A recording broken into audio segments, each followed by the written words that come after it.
Hey. Welcome in to the voice of college basketball. I'm expecting to see Jacques Vaughn and Greg Ostertag out there. Welcome to the voice of college football on a college football playoff rankings special reveal for week 2.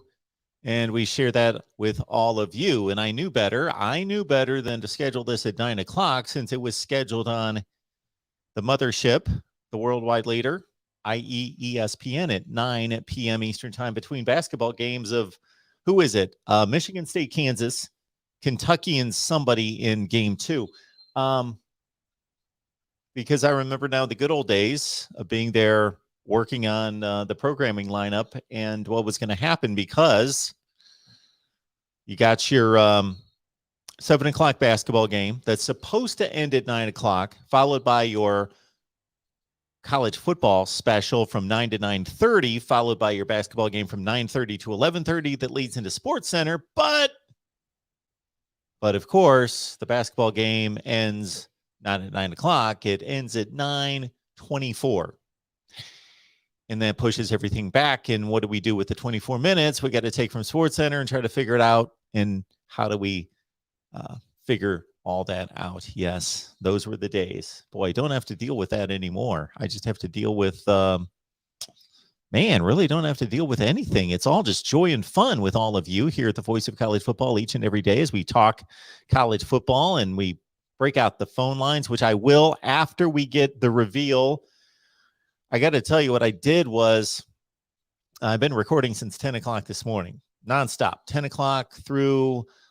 We did our Iowa Hawkeye show, which I know all of you caught from 5:30 to 6:30. Then I had to record on Michigan State that lasted till about 7, did a few other things, and then I was just like, I've just not been on my game today, just have not. So if you watch any videos that were recorded today, you need to give me a pass. Just not feeling the best today. I feel fine. I'm not sick, anything like that. Just one of those days, just don't feel great. Anyway, so I thought, you know what? I'm going to be up late tonight, and what do I have to do besides edit 42 videos between now and when we talk college football with all of you and get the playoff rankings? I'll just crash on the couch if I can. And I did fall asleep for a little while. Set my alarm for 8:46. Had to be 8:46. Takes 14 minutes to get, 8:46 was where the numbers went. And set the alarm. And I thought, when I turn that TV on and we set it up for our big playoff watch party, what do we call this? A rankings reveal watch party. We'll have the big one, of course, on Selection Sunday. That's going to be great, as it always is. But they're not going to be done with that basketball game. There's going to be, whatever on the clock. And yeah, 3:21 on the clock. They were in commercial break. They came back 3:21 on the clock. Knew it. Fortunately, not a close game as, again, my basketball, there would have been a time when I could have turned this on, told you everybody on the court, told you who they were, how good these teams were. But, one thing has not changed in the many years that they've been doing this doubleheader of great basketball on kind of an opening night. I know that there have been basketball games played before this. This is not opening night, but kind of the unofficial start to the college basketball season. You can almost predict from game to game or year to year what the games will be selected for this. When I saw Kansas, Michigan State, I'm like, and now it's coming to me. I think the second game's Duke, Kansas, or Duke, Kentucky. Yeah, that's pretty typical. That doesn't change. This could be 1998 all over again, and you'd have the same college basketball teams playing. So Michigan State, as usual in the Tom Izzo regime, they lose a non-conference game. Not a big deal. Lose a non-conference game. It's only November. Big deal. Listen to me spewing out the college basketball analysis. Tom Izzo losing non-conference games to, of course, I'm sure his non-conference schedule would put any college football team to shame, because Michigan State, they like to take on the tough teams, the big opponents, the brand names throughout November, December, into January. Get ready for that. Get tough, get hardened for that Big Ten schedule. And then it doesn't matter if you've lost 7 or 8 games. You're still going to be a 2 seed. Still going to possibly win a Big Ten championship, vie for the Big Ten title, and you're ready to go. Your team's ready for March. When's the last time Tom Izzo and Michigan State went to the Final Four? Probably been a few years, but man, it used to be like every other year. All right, no more college basketball talk because I can't stand it anymore. The first name I heard on this broadcast, I thought, you know what? I'm going to remember that name. I'm going to break it out, impress everyone. Stayed in my head for about 4 seconds. It's gone. Again, Okai Abaji being interviewed right now by Holly Rowe. All right, great to see everybody here at the Voice of College Football. I enjoy these kind of get-togethers. And again, the Selection Sunday get-together after the conference championship games on Saturday, that will be a time. We're simulcasting in a ton of channels, all the channels that are involved in the rankings, heavily involved. Iowa, sorry, I dropped you this week. I involved you last week. I dropped you this week. Scores more than 17 points against Northwestern. Beat the Wildcats by more than 5. Do that, and we'll keep you on here in contention for a high ranking in the playoff rankings. But all the channels that represent teams that are in the running for a high ranking. Yeah, we simulcast across the board here at the Voice of College Football Networks. Reese Davis is fired up. They're in New York City. There was not a chill in the air today. We got a kickback to not summer, but it's probably 65 degrees. I'm actually within a couple hours of New York City here in wink, wink, beautiful Connecticut. But yeah, I had too many records to get outside. I usually like to get outside for a nice little run or trip down to the playground down the street to shoot some hoops, but not today. See how you are all doing here. What do we got? Oh, man, comments all over the place. Tons of super chats coming in, too. Exploring with Ben. Hey, you're first? Way back at 7:36. 9 o'clock, Ben, 9 o'clock. Hope you weren't waiting too long. Hope you've stuck with us, actually. There's Brett. Yeah, is this the worst, second best? Buffalo Bills, Atlanta Braves. Who won the World Series, of course. But you'll remember what I mean. You children of the 90s, the Atlanta Braves, Buffalo Bills, second best. Exploring with Ben. I don't expect much drama with the rankings. Think everyone just slides up, at least Oregon and Ohio State. Cincinnati will be interesting to see. Barely escaping Tulsa. Yeah, what I need to do, man, I get into this issue every week in terms of content delivery where I would like to, I haven't even delivered my Big Ten power rankings. I get to the Big Ten and the SEC, and then it's so late in the week after that, I don't get to the other conferences I want to, and then nobody watches the other conferences videos anyway. That I don't even go there. But it reminds me that my top 25 that actually makes sense, of course, has been responded to with much applause, much criticism, a lot of good questions and decent comments. I enjoy that part of it, the argument that's legit, but a lot of haters out there, of course, that don't understand. Yes, don't criticize what you don't understand. If you haven't been fully enlightened, haven't seen the light, but I want to produce a video where I need to do this every week, whether that would this be a good live stream or would it be a good video to respond to the comments on the top 25 that actually makes sense?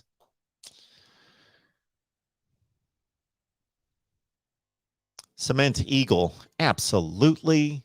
Expand this playoff. We don't have enough spots. And if I hear anybody, again, as I saw a comment come into the channel today, well, if we expand to 12, then everybody's just going to argue, well, 13 and 14 and 15 are just going to argue, and their fans are going to argue we should have been in. And I thought, I just don't have the energy today to explain to this person why. I think I did respond. I just said, you know what?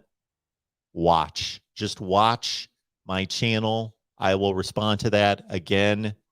And I know we got new people jumping on all the time, so you guys don't keep up with my scheduling formats and my playoff formats and my arguments for and against and why buys don't make sense. I get that. Of course, you guys have lives, so we'll get around to it. But certainly in the off season, yeah, that's the time to do all that. Christopher says, escaping Tulsa, not accurate. Yes, accurate. Yes, accurate. Don't care. Even if there was not a play in a series where Cincinnati fumbled, Tulsa got the ball inside the 5, almost scored.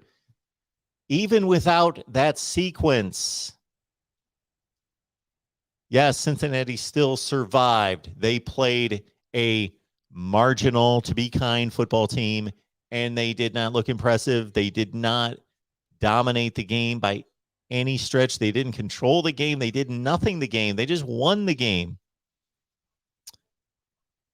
And you people out there that hate the NFL, I'm right there with you. It's not about just winning the game. You've got to be impressive. You've got to be measured against your opponent. That's what we have to do. If we had my playoff system, we wouldn't have to do that. But in this playoff system, the win isn't all that counts. In this playoff system, that's all they're going to be talking about. I'm pointing to my television over here. That's all they're going to be talking about for a half hour, which is a blessing tonight. Only a half hour, not a full hour that we have to wait. So we can get to you on the phone lines very quickly, but only a half hour tonight, which reminds me, I probably need to go get my phone cord a little bit later before we set up for the phone system. It may be down there, but got to impress. We don't have enough spots. If we had enough spots, at least for the conference champions, and if you had my system, then wouldn't matter what you would win by. Would not. It wouldn't have to necessarily matter, but it's a unique problem to college football because we've got so many teams, so few spots, and it's football. You can only play 12 games. You can't play 30 games like college basketball. Okay. All right. Then Christopher commented like 42 times in a row. Oh, the Buckeyes had a basketball game tonight.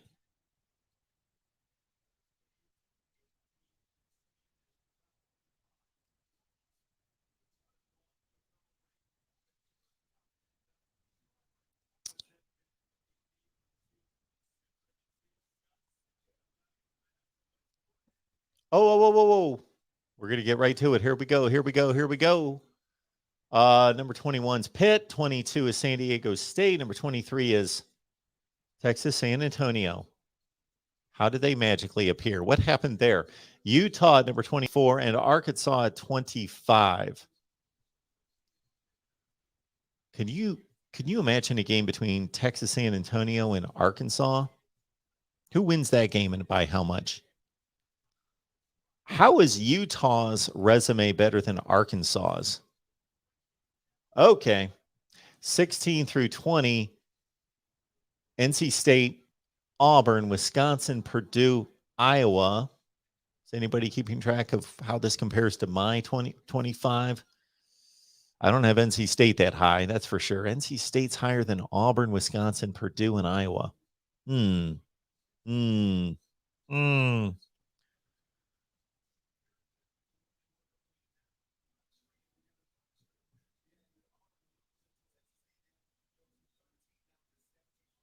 Let's see. Penn State was not in the rankings last week. Penn State must not be in the rankings unless they jumped all the way to 15, beating Maryland, and that didn't happen. Penn State not in these rankings. Texas San Antonio is.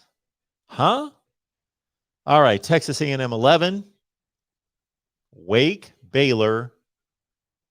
Baylor only dropped to 13. BYU, Ole Miss. Baylor has a better resume than Ole Miss. Do they? Baylor, Ole Miss. Well,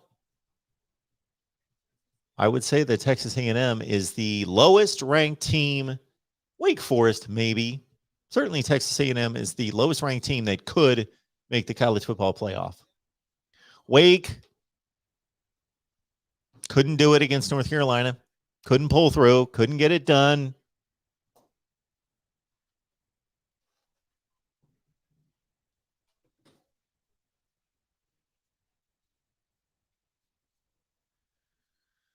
All right, let's get to the top 10 here. Oklahoma State's at number 10.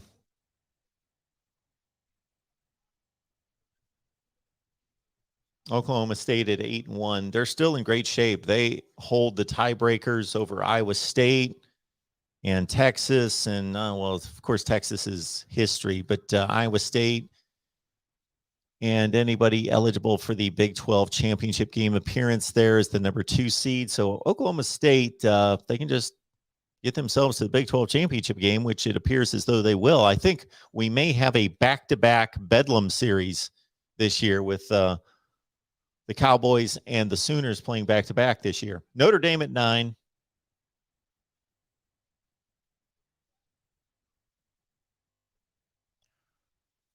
Notre Dame lost to Cincinnati, of course. Notre Dame with a win against Navy. First time they've beaten a team, really beat them down in a long time. They won by 4 scores, 4 touchdowns. So Notre Dame finally gets it done in a big way. And we'll, of course, be diving into all the matchups coming up for this weekend. All right, let's get to it. Let's go. Whoa, come on, boys. Roll Tide.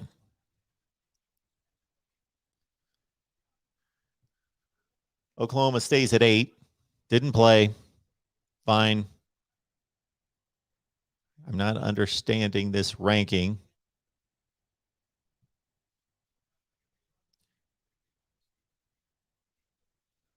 So Michigan State, this was a question coming into this. Michigan State lost, but they were able to stay ahead of Oklahoma with a loss. So the committee is keeping Michigan State ahead of Oklahoma, those two teams with a loss. And Michigan State should still be ahead of Michigan. They beat them head-to-head. And Ohio State's performance against Nebraska certainly would not vault them above Oregon. It doesn't add to their resume. Nebraska's, you know, the enigma that Nebraska is. They actually play well, but they lose constantly. They haven't beaten anyone this year. And so Ohio State only beat them by 9, close game. Didn't put it away till 90 seconds left. The AP, I don't know if the AP probably took in, the AP voters took in Ohio State's game against Nebraska, but did not take in Oregon's game. It was probably too late at night that they didn't stay up for it to know how much they just played like garbage. Similar wins for Ohio State and Oregon, but in the AP poll, they jumped Oregon over Ohio State. All right, this is what we've all been waiting for, is to get that number 1 ranking. There it is, Georgia. Alabama's number 2. Barely beat LSU. Barely beat LSU. It was a good game. Oregon jumps to 3 with the Michigan State loss.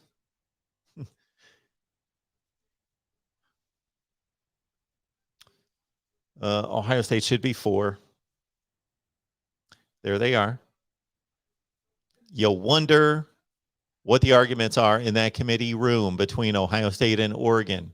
You know, not the entire committee is not saying Oregon should be number 3 and Ohio State 4. We know that they have some good battles in there. And at one point, they could play. Anyway, number 5, Cincinnati, moving up from 6. And now it's Michigan State, Michigan. It's got to be Michigan State, Michigan 6 and 7. Makes total sense. I think it's time to fire up the phone lines, don't you think? Let's do that. So bear with me here. Talk amongst yourselves.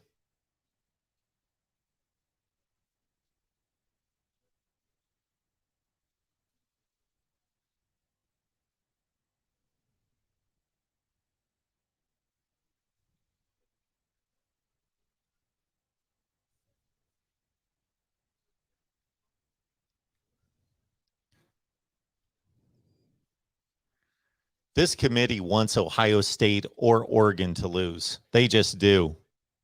I don't blame them.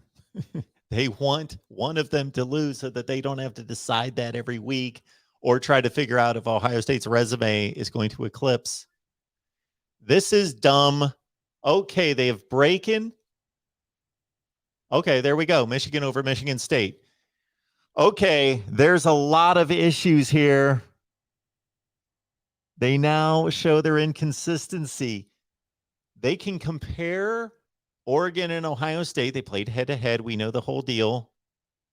If anything, the Michigan State win over Michigan, I know not as decisive as Oregon over Ohio State, and Michigan State won at home and not as decisive.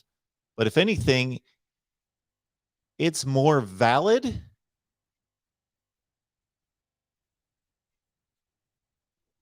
It's more valid because their schedules are so similar. Otherwise, Michigan, Michigan State, they both played Rutgers, and they both played Indiana, and they both played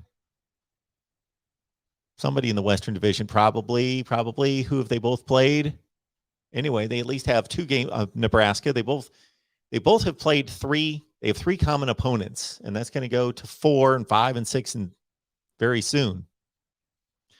So I understand where the Michigan State win over Michigan is less decisive, less impressive, was at home versus the Oregon win over Ohio State. But if anything, the resumes are more similar.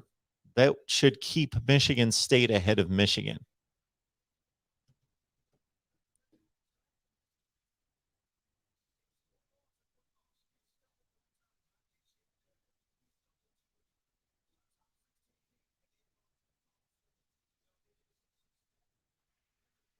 Thank you for calling Collin Studios.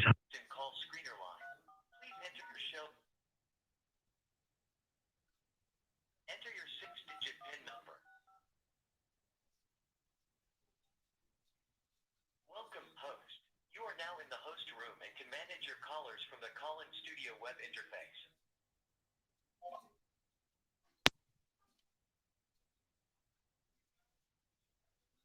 right. See what you guys have to say. Who's mad? Who's happy? Who's going to defend the committee?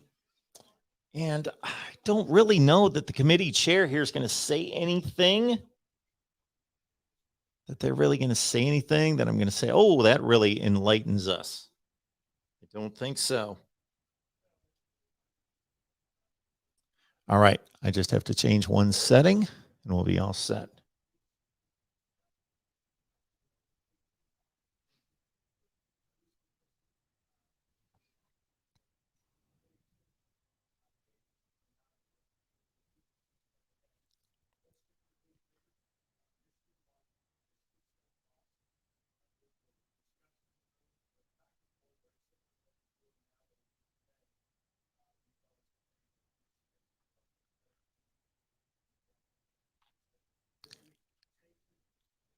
Okay, he made a comment there. Remember this for later, Ohio State and Oregon people.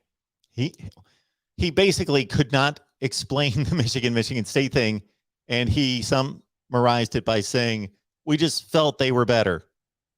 Really? That's how you're deciding this thing? We just felt they were better. Okay. They don't feel Ohio State's better right now? Okay. Wow, that's a loaded comment that is just dumb. That's a dumb comment. Maybe I should have listened to the whole deal. All right, let's get to the phone lines. Appreciate all these super chats coming in. We've got a couple super chats. Let me honor those first. I hate when I miss these. You know it. Got to honor these people with their super chats and get these in. Let's get to them right now. Hang on. Where's the yellow one? It's a yellow one somewhere. I want to get to that one first because if I don't, then that one's going to get cleared off the board. I don't see it there anymore. So somebody sent one in. It's in yellow, and I can't get to that one, unfortunately. I can't post that to the screen, but I can read it. L. Duderino Lebowski says, imagine if Cincy was in the SEC West, imagine their record. Give Cincinnati Arkansas's record or schedule right now. El Duderino, thank you so much for the super chat contribution. I apologize that I cannot post it to the screen. I've made those explanations before that if it's too far in the past, I can't retrieve it to post it to the screen. But he is saying, imagine if Cincinnati was in the SEC Western Division. Give them Arkansas's schedule. It would be fascinating, would it not? All right. Super chat also coming in. Let me grab it. Man, a lot of comments. You guys are going crazy. Holy moke. Where are we? There we go. Thank you so much for the super chat there. Christ Savior 888. God bless Mark. God bless you as well, Christ Savior 888. Thank you so much for your contribution. It is so much appreciated. And people look into the number 7. It's a great number. Oh my goodness. It also brought to mind that despicable occurrence down in Houston the other day. Oh my word. Look into that one as well. Much more going on there beyond what we see on the surface. But Christ Savior 888, thank you so much. Appreciate that. Christ Savior 888, thank you so much for the super chat contribution. We appreciate that so much. Jesus Christ is Lord. Good word for the night. Thank you so much. Now let's get to the phone lines here at the Voice of College Football. First up, let's talk about it. Welcome in. Who's on the line? Hey, Mark. It's Drew. How are you doing tonight? I'm doing well, Drew. How are you? I'm doing pretty well. I'm feeling pretty good. I can't only call in when we win. I figured I have to call in when we lose as well. But I'm 12. I'm more than happy with that. So, Drew, I would tell you that if you rooted for anybody else, I probably would say, I apologize. I'm sorry. I can't keep track of whom everyone roots for.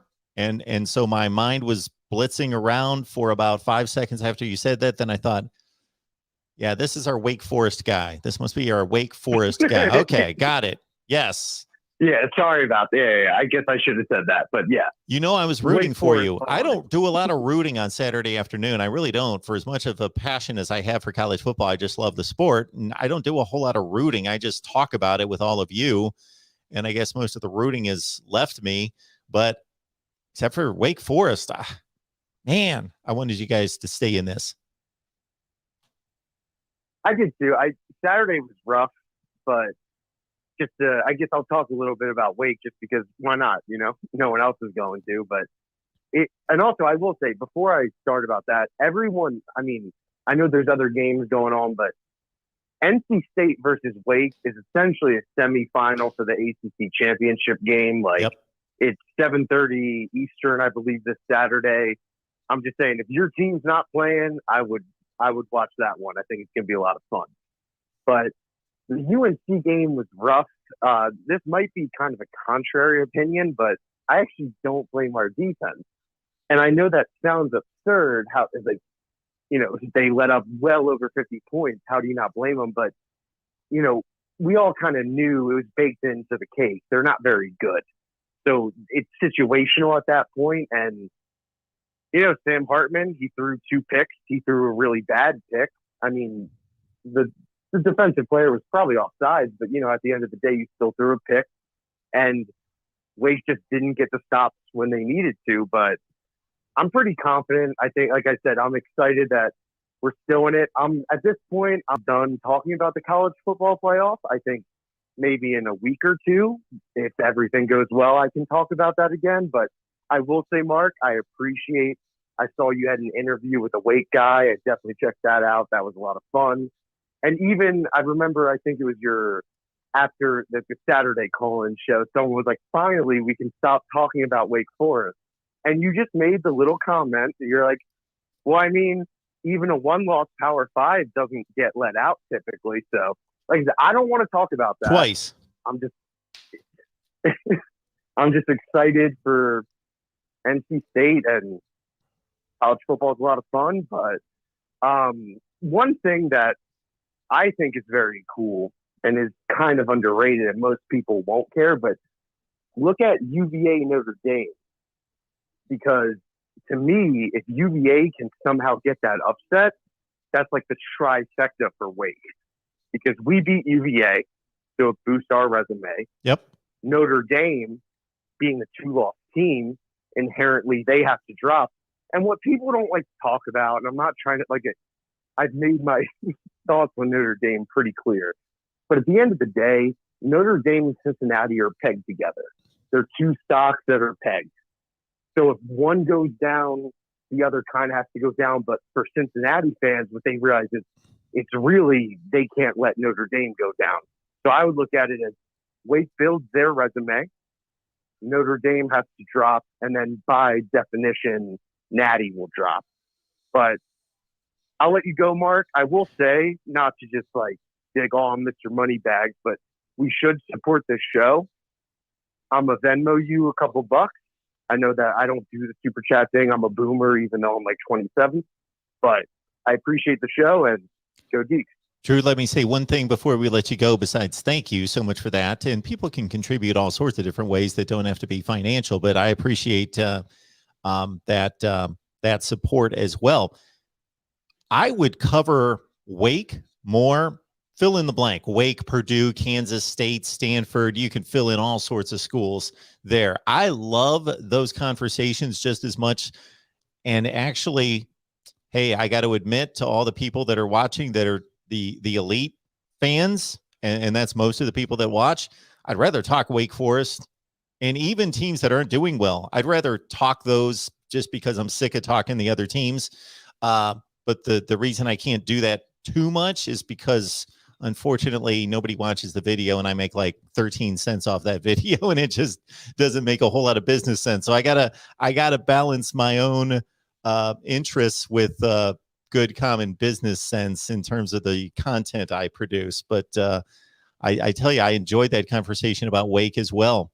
Absolutely. But thank you so much for the call, Drew. And Wake taking on NC State, and I can't wait for that game either. I'm going to enjoy it. I'm going to watch it, and good luck this weekend. All right. Next up here at the Voice of College Football, who's on the line? Marcus DeAndre, man. How Thank you. doing? Thank you for your super chat. I appreciate that so much. Now, your last caller that called in, you should have said that there's a guy that supports the ACC no matter what, even if it is Wake Forest. That's what you should have said. Because you're not always up to talk some ACC football. What up, Mark? Yeah, I'm not quite following. I didn't quite hear that clearly. Okay, he supports. I said the last caller. Yes. Keep last going. caller who was a Wake Forest fan, you should have told him there's a guy that always backs the ACC. Oh, okay. No matter what. Yes. Yeah, you should have told him that, because I rock. I know you do. No matter. It didn't come to mind, but yes, I know you're an ACC guy, and I love that. I love, he made the comment about me talking Wake Forest last week and having a Wake Forest guy on here. If there were 6 of me and I could I recorded starting at 10 a.m. today, every half hour, boom, boom, boom, boom. And I just can't get to enough teams. Plus, nobody watches those videos. But I love talking about different teams. I love it. I would talk about everybody. It was a few years ago. I had season tickets to Wake Forest because Clemson was playing there. It was Deshaun Watson last year, and they had a heck of a home schedule. I think they had Clemson, Miami, Florida State, and Notre Dame. And that's a lovely stadium to watch a game in. I mean, I've been all types of stadiums from the Redskins, Pittsburgh, Carolina State, Clemson, and that's one of my places that I really enjoy watching the game because it's such a small atmosphere and it's just so lovely. And I think people would should love a game there. I know everybody wants to go to Michigan and Notre Dame and watch their game, but I mean, I think anybody should take a chance to go out there and watch it. But I just called about a curiosity question. I know Florida State and Clemson all got the same amount of national championships, but my question is about Florida. Florida seems like they would do better recruiting. Is Florida State and Miami falling in that same category where because of Central Florida and South Florida, I know South Florida's not that good, but in Florida International, they're just not able to tap into the talent that they used to, or is it coaching? Florida's issue with recruiting? Yeah. You think that they have an issue with recruiting because of those other smaller schools like Florida International, Florida Atlantic, and Central Florida and Southern Florida? You think that's the issue why Florida's having some of the issues? No.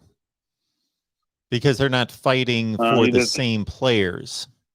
So go to any list of any position, pick your position or go through every position and go to 247 Sports list of top players at that position. You know, your 32 best centers in the country, whatever. And you will see a natural progression from the very elite players, the very best. They're all signing at Georgia, Ohio State, Clemson, etc.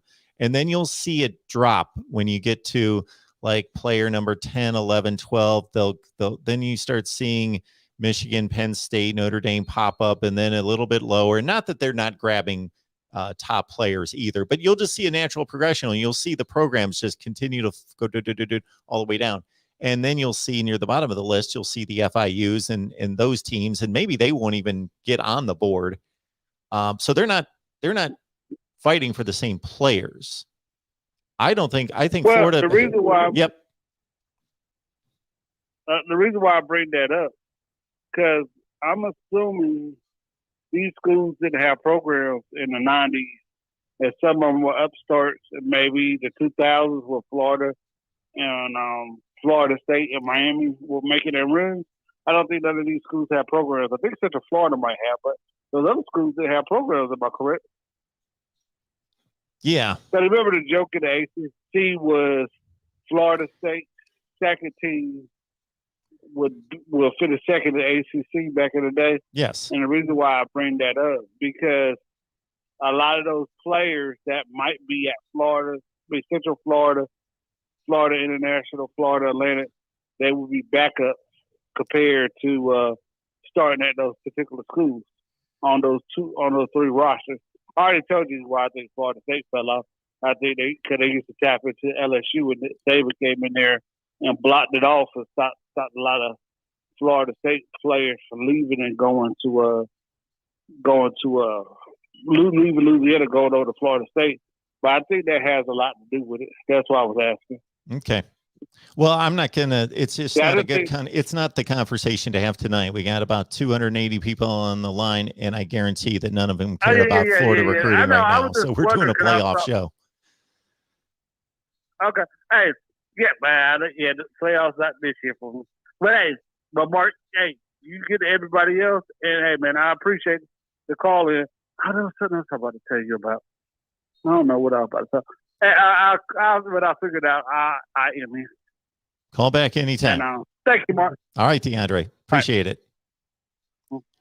See, my typical call-in show, call in about anything. We can talk about anything with college football, but obviously we're doing a watch party on the playoff reveal, the rankings. So let's stick to that because that's what people want to talk about.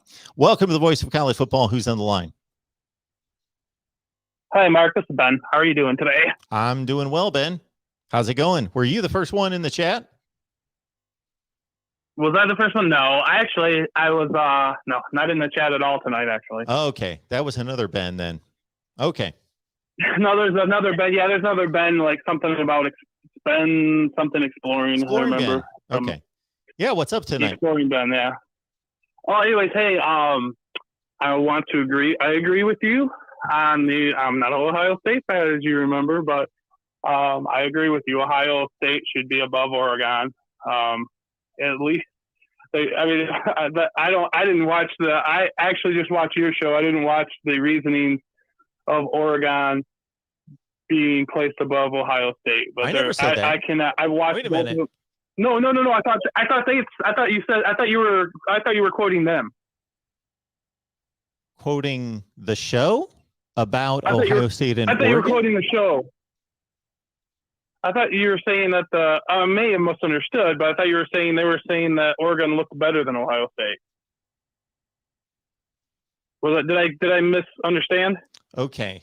Basically, what I said, which if I can try to review what I said, was this is my stance.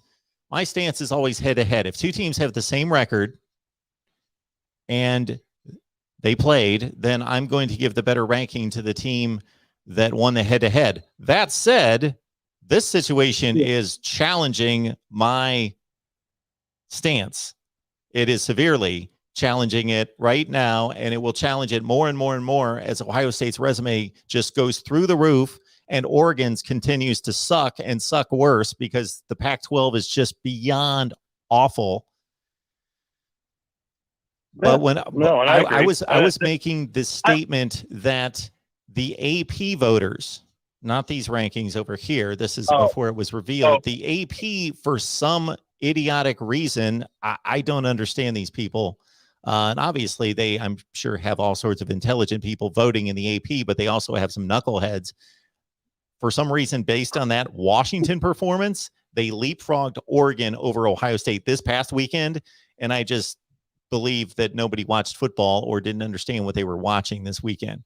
Why this was the weekend to do that, yeah, I don't get it. Well, this is the same group of people, I think, that still had Cincinnati number 2 after playing that Tulsa game. Yes. And Navy and Tulane. That's ridiculous. But I would agree. I mean, I personally think that Ohio State, far better. I mean, when you look at it, and I agree with you on that. I mean, I know you have but at the same, the other thing is I understand. I think the committee's wrong there. I think Ohio State should be above Oregon, but I don't disagree with them with Michigan being over Michigan State. Not at all. Why? Because Michigan, for one, if you're talking, they have a similar, they have similar schedules, they're playing similar teams, and look at how Michigan's performed against teams they played. I know State has a head-to-head, but they did that at home. They did that after, they had a bye before they came in there, and before they played, and now the Big Ten admitting to several mistakes being made as far as the officiating is concerned in that game. So, I can understand it. I'm not saying that it doesn't matter. It's going to work itself out, and those two one could be over the other. It doesn't really matter. Is it going to work itself out? Okay, so I'll let that comment go because in this matter, you're probably right. It will work itself out in the Big Ten. For all the people that say across the board in terms of the 4 playoff spots, you know what? It'll work itself out. Oh, my word. I want to address that comment, and maybe I'm just going to produce a video that's going to address the comment. It'll work itself out. I made the comment to somebody the other day.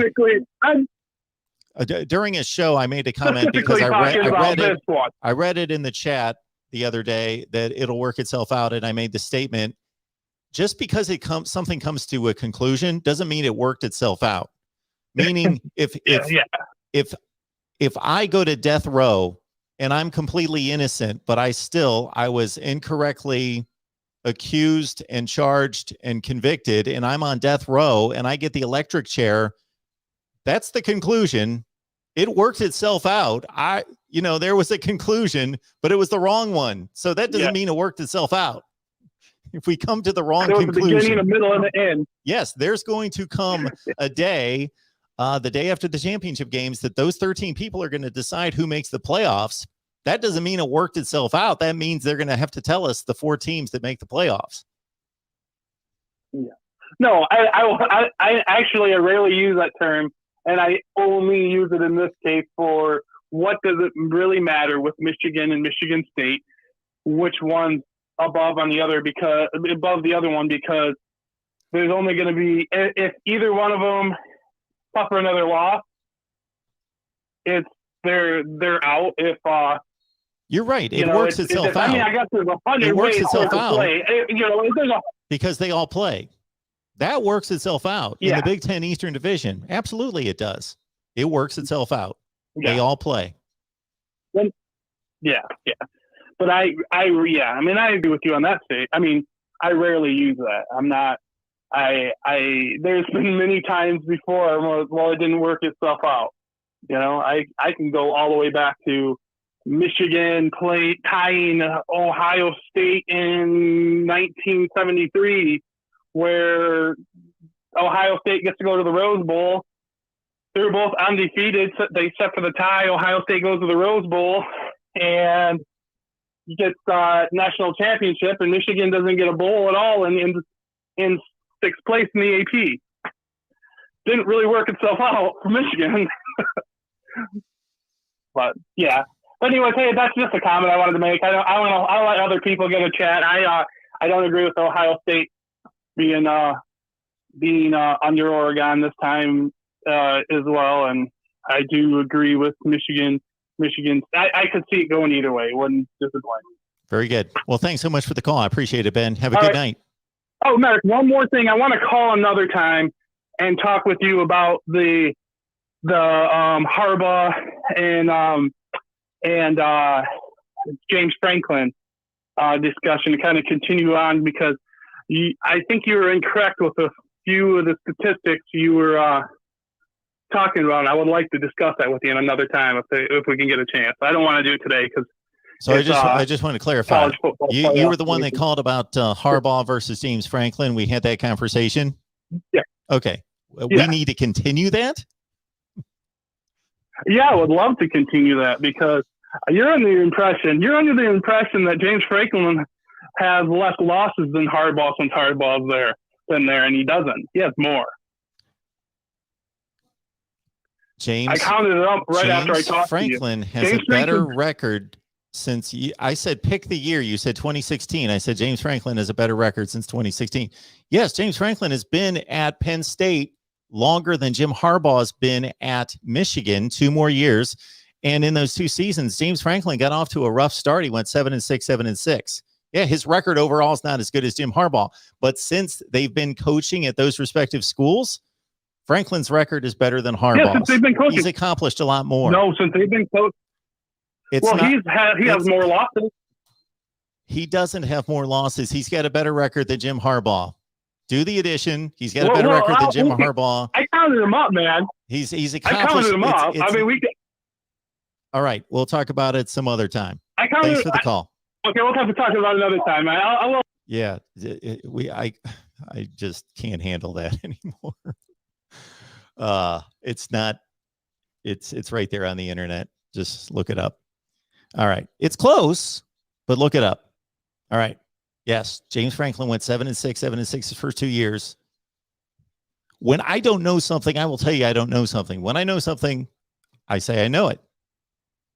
Come on, call. Pick up. Welcome into the voice of college football. Who's on the line? Well, I got to talk college football rankings with the man that gives college football its voice, the great Mark Rogers. David. Hi, and how are you, sir? I am doing just fine. How are you tonight?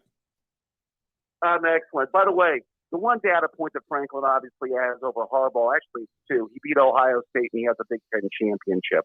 And he's won 2 New Year's 6 bowl games. There you go. There would be a third data point that he has over Harbaugh, by the way.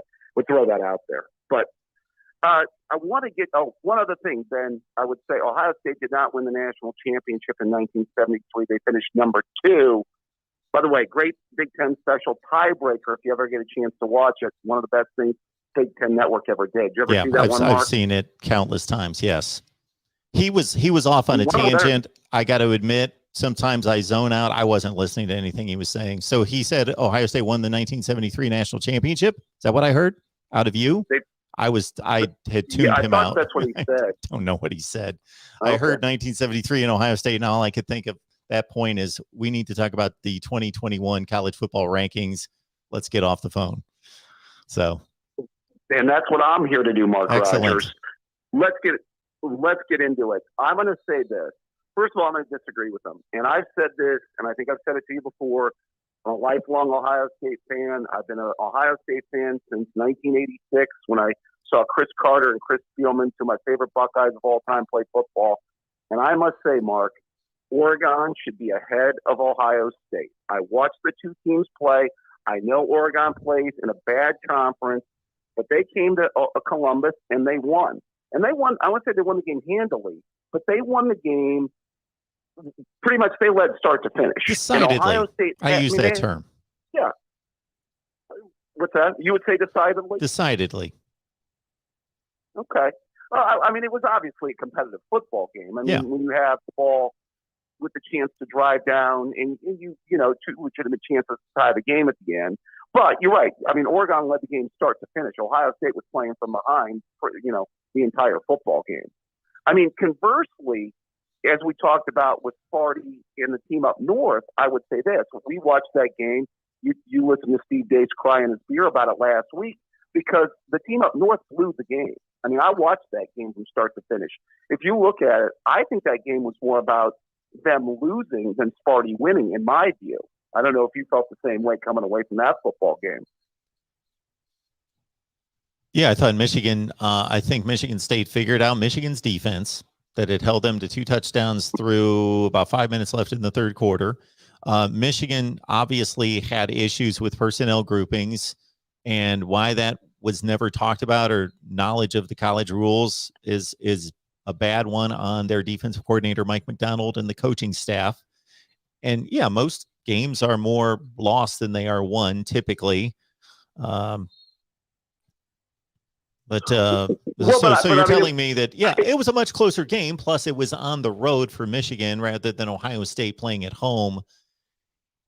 It was not as decisive of a win as Oregon had over Ohio State. Absolutely.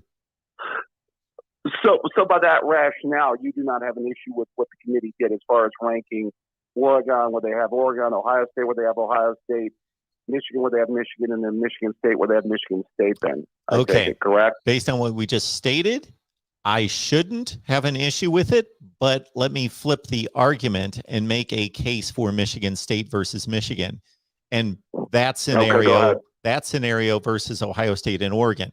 Ohio State and Oregon played in September, and it shouldn't matter when they played, but It's been a long time.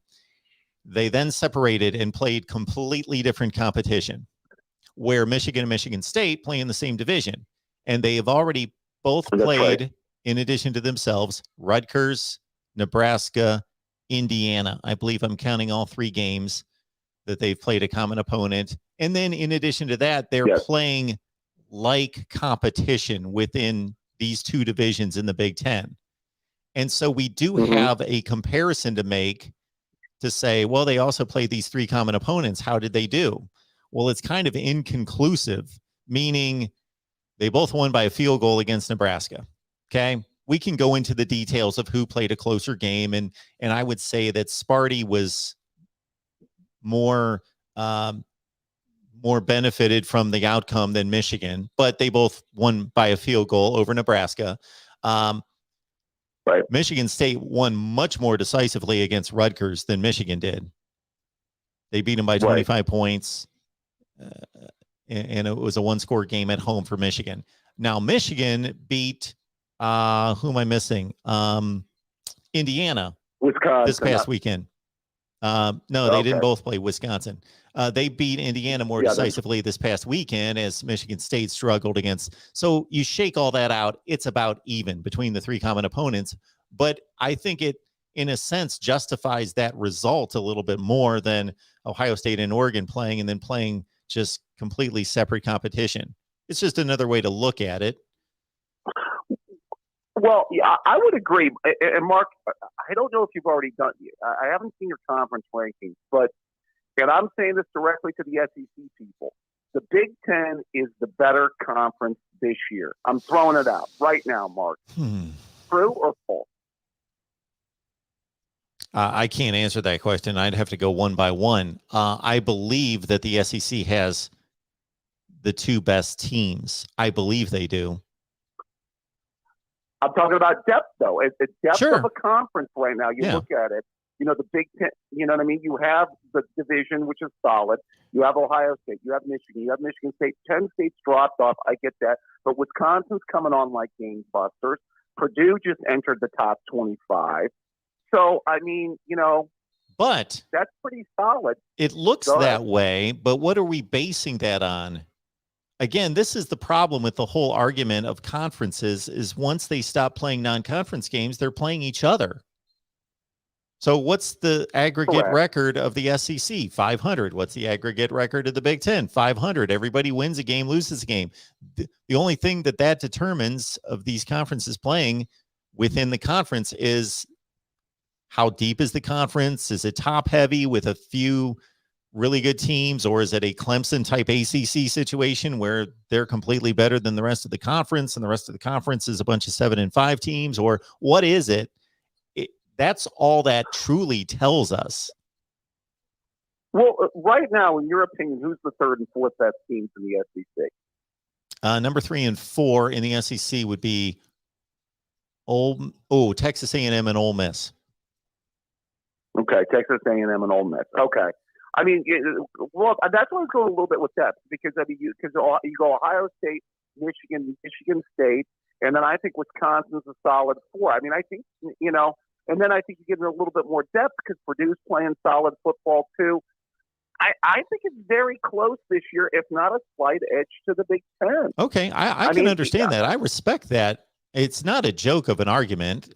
If it was, I'd be telling you that. I think it's a legitimate argument. Right. Count up the teams that you just named. What do we have? The 4 in the East, and then we've got Wisconsin, Iowa, Purdue as decent quality teams.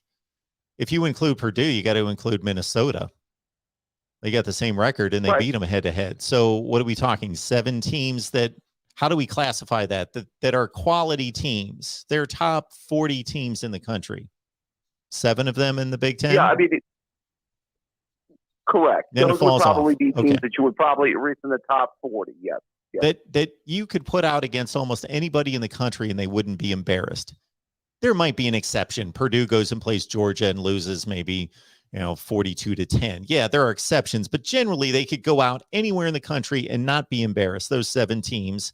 Generally, in the SEC, you've got Georgia, Alabama, Texas A&M, Ole Miss. Those are the 4 teams that I'm very confident in being top caliber, top 15 teams in the country. Then after that, I guess number 5 would be what, Kentucky, or would you go? I would go the way they're playing right now. I'd say Tennessee, but the record doesn't show that. If you're gonna, you got that balance between who's playing well now versus who's got the resume. The resume would go to Kentucky, but your other 3 to match those 7 in the Big Ten, I guess, would be actually Arkansas. I'd go Arkansas, Mississippi State, and I guess Kentucky or Tennessee. Now you can't tell me that you would feel that confident with Minnesota and Purdue playing Kentucky or Tennessee. So the Auburn is completely out after. I forgot about Auburn. That makes the SEC deeper. Right. Oh yes, Auburn would be in that top 7. So you could kick out. I think I would stay in the Western Division and take Mississippi State, Arkansas, and Auburn as the next 3. Well, I mean, would you say that like Auburn and Penn State, comparable teams, played earlier in the year? Penn State did beat them. Yes. Absolutely. That was a close game. It was at Penn State. Oh, yeah. I think So- they're very comparable. I'm just making the case. I think that the Big Ten, and that was kind of the thing that was giving me pause about Ohio State this year. It's just the schedule that they've coming up and this kind of gauntlet that they've got to have to run through the last 3 games and then a possible Big Ten championship game. So, I mean, obviously there's a lot of good football teams. I think this conference is closer to back to where it was in 16 and 17 when I think you could make a case where it was right there as the best conference in college football. I agree with you. But I did want to say this. I wanted to get to this on the rankings. Are they still? Is there a path for Cincinnati, or does it have to be complete chaos? Before I answer that, I'm going to complete our rankings just to say that third No, tier, go ahead. that third and bottom tier in the SEC, I would take way over the Big Ten. I still have Tennessee, LSU, Florida. I'd go play those 3 teams and then the rest of the league against Rutgers and Illinois and Nebraska. Nebraska's playing well. Okay. But they're competitive. Anyway, Cincinnati. Their path is go undefeated, hope Notre Dame stays 11-1, and there's a possibility for all sorts of carnage in the Big Ten. But they would need a 2-loss champion, I believe, out of the Big Ten. I don't think yeah, they do. You could get carnage in the Pac-12. I think their scenario is basically the Pac-12 and the Big Ten beat up on each other. And then you've got 2 teams in the SEC. You've got the Big 12 champion, Oklahoma, and you've got Cincinnati. That's their best hope. I think they would. They would need a 2-loss Pac-12, 2-loss Big Ten, and then basically, I mean, it would just to where they could slide in the 4th slot. Maybe if Alabama beats Georgia, Oklahoma is an undefeated or even 1-loss champion, and then they could slip in as the 4th team. Is that what you're saying? Kind of situation? Yeah, I'm basically saying since Oklahoma's undefeated, there's less of a chance that they're going to get pulled down to 2 losses. So it's more likely in the Big Ten just because of the difficulty of these schedules that they're going to have to play, plus the championship game. And of course, Oregon's on the high wire every week against really bad teams. So when are they going to lose? I don't know.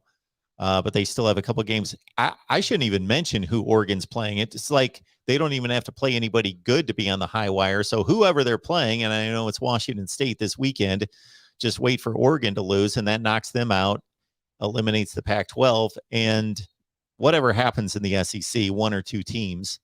Of course, they want 1 team selected in the SEC, helps their chances. The interesting comparison would be a really strong Big Ten champion with 2 losses, or an Alabama with 2 losses, with that second loss, of course, against Georgia, comparing them to Cincinnati. That's a nightmare. Is this let me give you the only situation where the Buckeyes don't make it. Let me just put it out there. Oklahoma goes undefeated, which I think the committee's banking on Oklahoma to lose with where they rank them. I think they have it baked into the cake. I think that Oklahoma's going to lose. But let's say they go undefeated. Oregon wins out, and then Alabama beats Georgia in the SEC championship game. Yep. At that point, wouldn't that have to be your 4 teams? 1-loss Pac-12 champion Oregon, Alabama, Georgia, and you'd have to take an undefeated Oklahoma. Yep. I've thrown that one out many times. That's Ohio State's worst case scenario in terms of winning all their games. Worst case scenario. Yep. Yeah, because I've heard the Ohio State podcast people say all Ohio State has to do is win out. No. I'm like, no, there's a scenario where that happens. Now, I don't think that's likely to happen, but that could happen. It's not out of the realm of possibility. I think it's fairly likely. Oh, you think that's likely?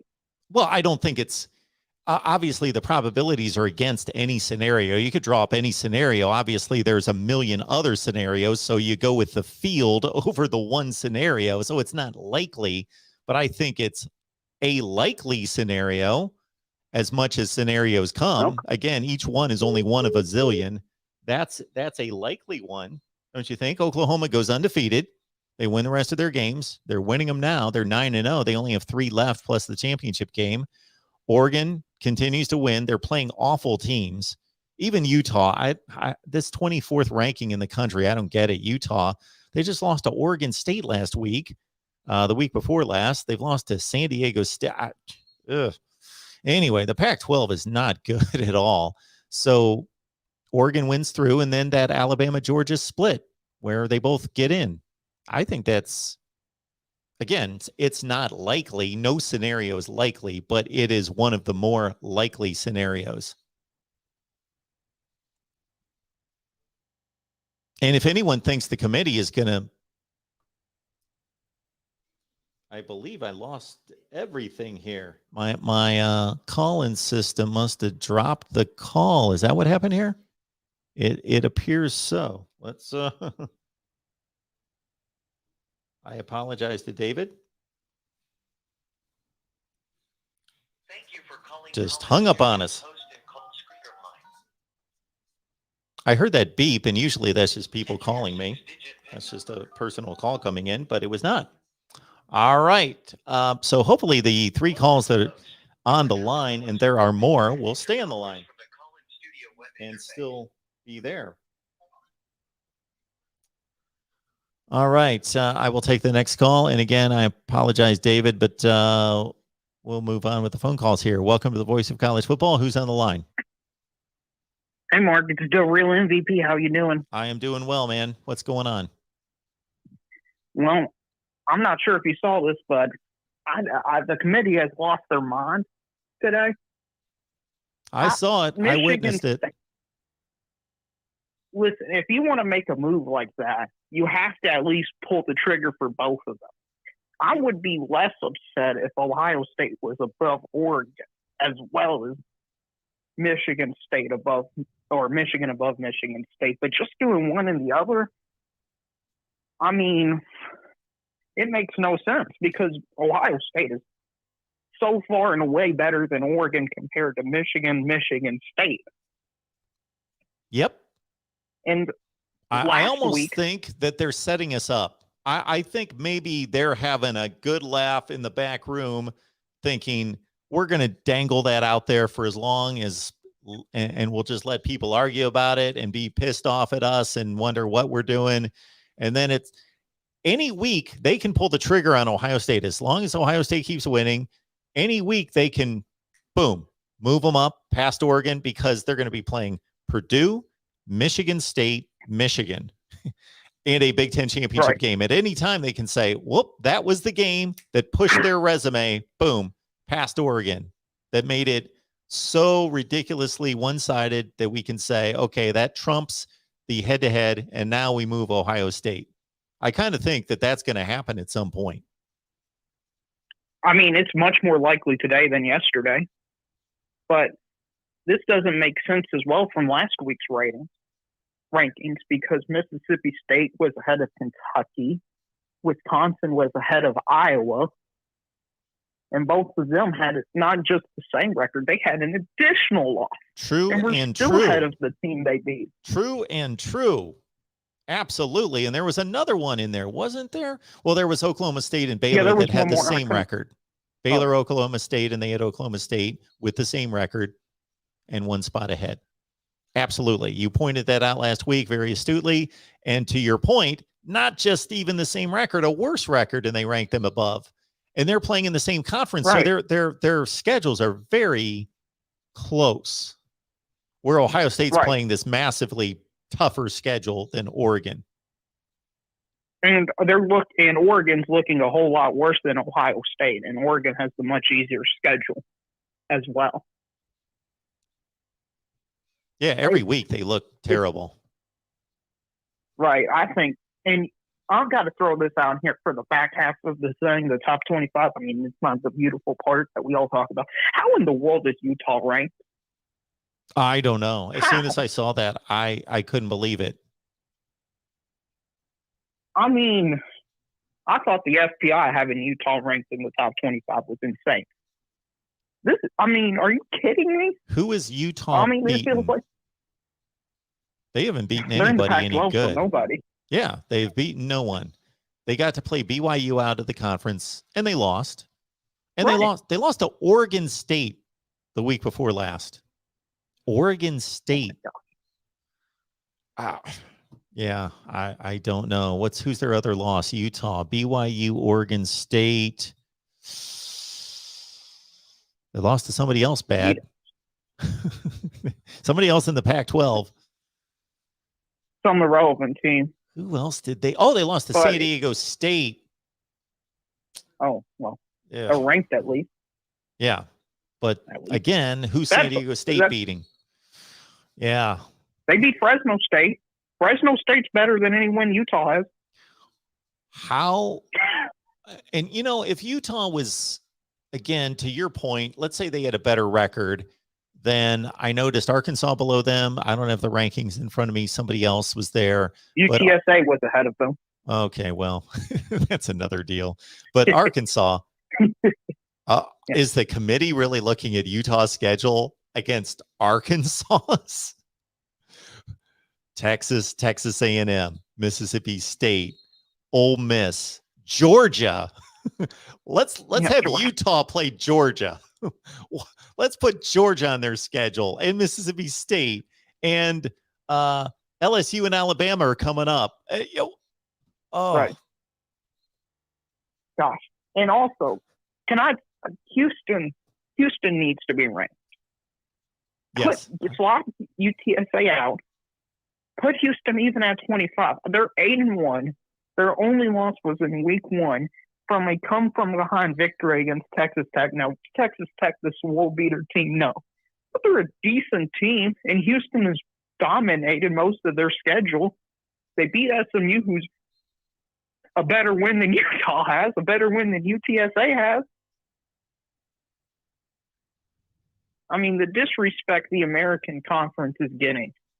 I know I'm not going to be one of these conspiracy theories that say, oh, they're doing it because they want to get rid of Cincinnati. No, it's not. Stop it. It's not that deep. But it is kind of embarrassing from all accounts. They're very disconnected too. And this is not a bad thing, but it's just kind of strange to watch because, I at one point pulled the trigger on Houston as well a couple of weeks ago. Bam. Okay. They're in the rankings.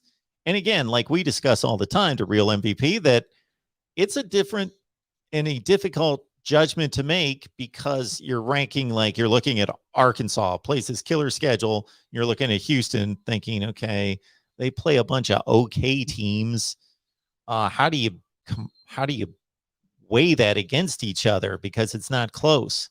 So at one point I decided, okay, Houston's, and it involves other teams too. It involves other teams losing to provide that opening for Houston to be ranked. But I noticed the AP, and I'm sure the coaches polls close, they've got Houston pretty far into the rankings. They're not like 23, 24. They're like 17. Yeah, I think USTA, they were 16 last week. I haven't checked this week. UTSA. So they might be 13 or 12 at this point. They're 15 and Houston's 17. Oh, well. And the AP, they moved up Houston after they did not look good. They beat South Florida. They gave up 37 points, and they moved them up 3 spots. Well, it's hard because of the schedule differences, but UTSA being ranked, I mean, if you want to give them a little carrot and say, fine, give them a little ranking for a week and then get them out the next week, I guess I would understand it. But this better not be a trend with UTSA being ranked because they don't deserve it. I mean, their non-conference schedule is horrible as well. Their best win is against Illinois. Yes. By far. Yeah, it's not even close. They beat Western Kentucky by 6 points. They beat UNLV by 7 points. They beat Memphis by 3. And UNLV might be as bad, is on the same level as UConn, UMass, Vanderbilt bad. Like Iowa State went up into UNLV and beat them like 50 or something like that. It's dreadful. Dreadful. Now, here's something I'm going to ask you, Mark. This is speculation. Okay. I know you don't. Then I'm like going to move on. All righty. So I'm just speculation. Yep.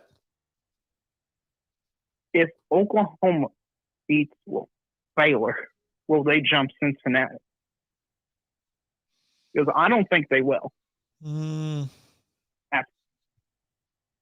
Well, who's Cincinnati playing this week? Who's their next killer opponent? Who are they playing? Yeah. East Carolina or somebody? You got to give me a Cincinnati Some result. juggernaut. What are they doing? We'll just say they win. We'll say by 10 this time, since they keep struggling. Yeah, I don't know, but they will leap Oklahoma over Cincinnati at some point. They keep winning. There's just no way. I've got them way ahead of Cincinnati already because their schedule is so much tougher. I know Cincinnati beat Notre Dame. Cincinnati has one better win than Oklahoma. Oklahoma's got like the next 2 through whatever wins over Cincinnati. It's not even close. And it's just going to become, it's almost like an Ohio State, Oregon comparison.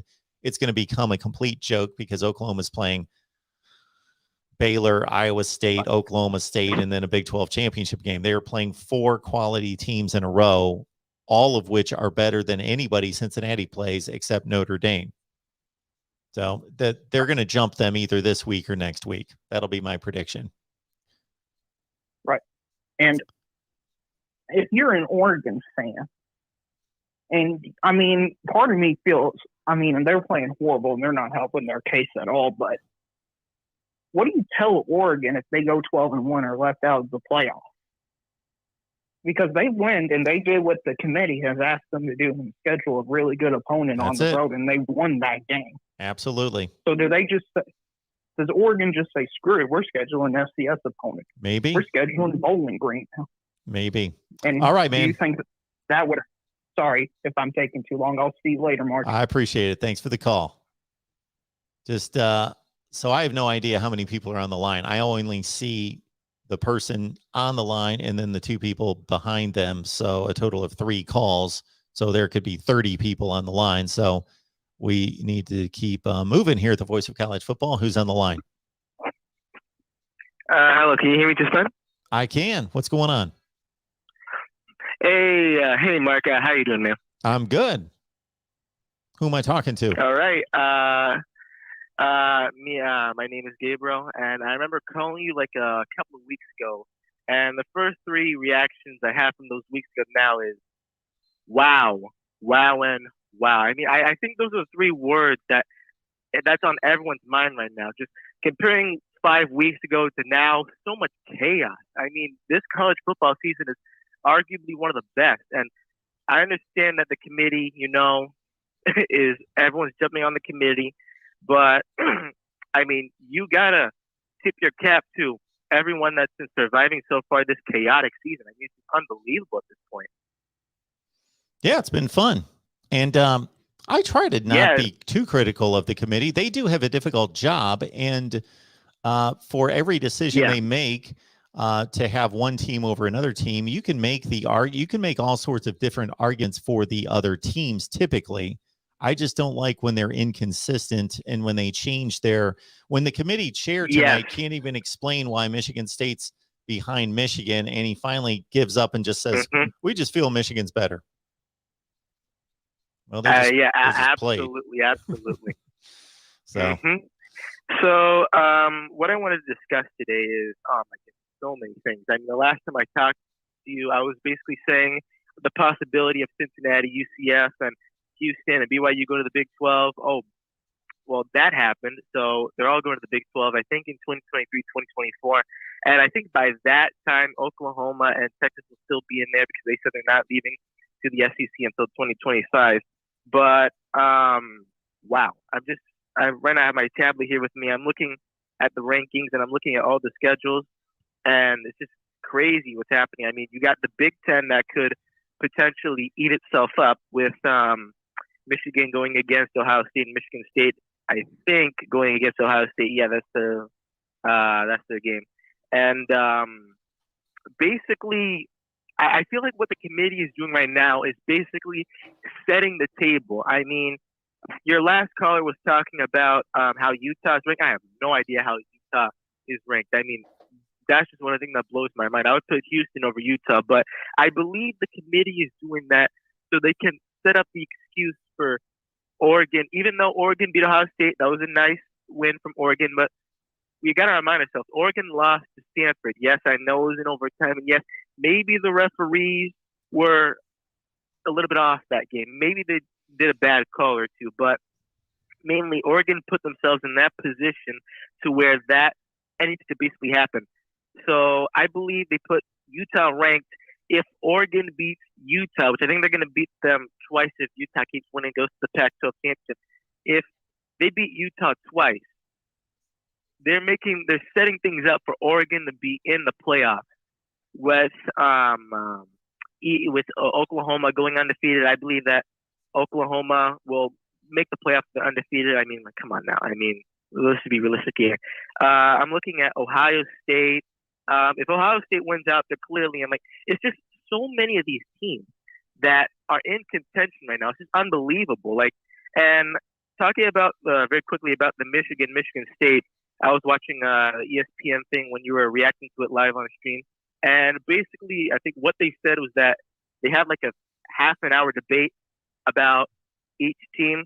While I don't, while I completely disagree with them putting Michigan over Michigan State because they claim that head-to-head, is a big balance.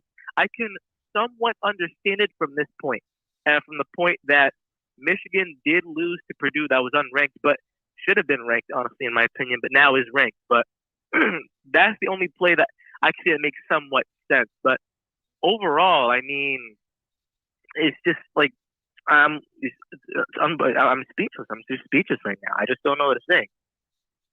Well, I appreciate the call. It's definitely a jumbled up mess, which makes it a lot of fun and a lot of debate about who should be where. But yeah, thanks so much for the call. Appreciate it. Mm-hmm. All right. Think about this. Think about the logic involved here. This committee had Mississippi State number 17 last week. Number 17, not 24, 25, 17.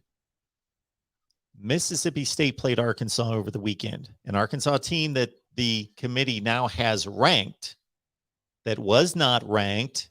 Who knows how close they were to being ranked? They had to have been close, 26, 27, 28.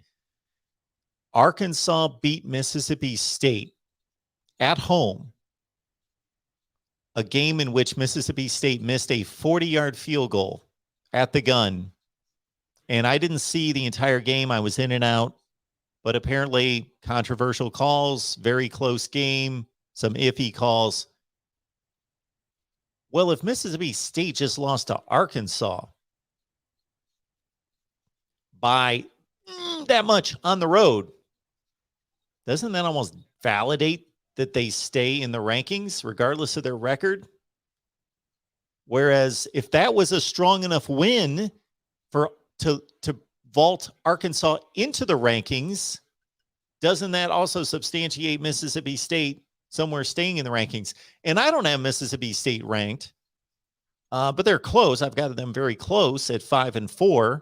That's a weak record, of course, but that's just not consistent. I did not have Mississippi State that highly ranked at 5-3. I had them near the bottom of my rankings and nudged them out. So it's a difficult process, but that doesn't seem to make much sense to me. A team 17, they lose to a team that you are now ranking based on that game, but you're going to take the 17 team and they're gone. That game came down to if we're making judgment calls on all these really close games like Michigan State and saying, well, the officials did this and Michigan was in control until halfway through the third quarter and it was on the road and all this other stuff. Well, the same approach should be given to each game. And that Mississippi State loss, 31-28, missed a last-second field goal, questionable calls on the road. Also, let's understand, and I know you guys have the right thought, and I will use the same term many times when I say a ranked team.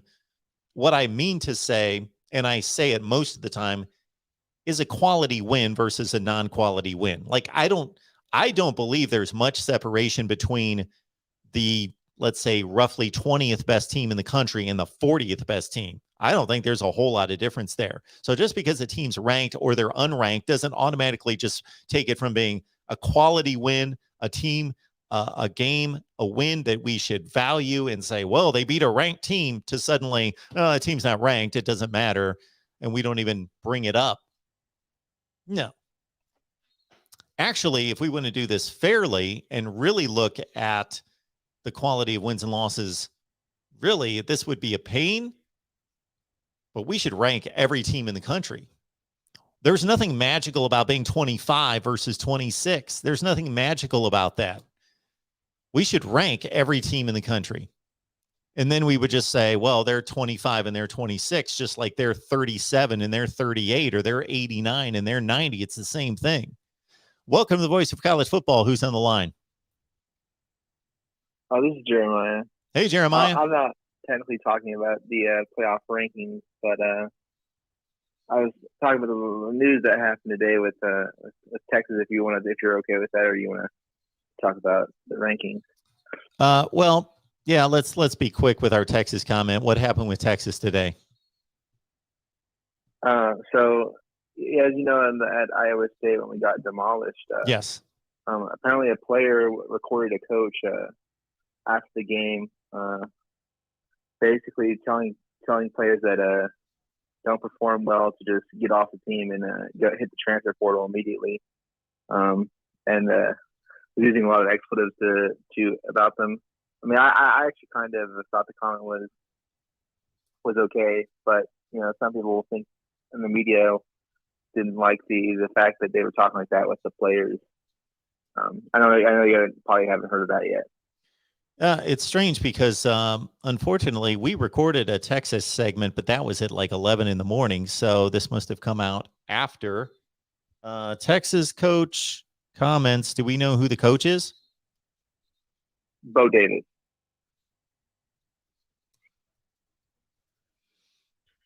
Okay. Oh, Bo Davis. That was on Twitter. Yeah, I can't find it.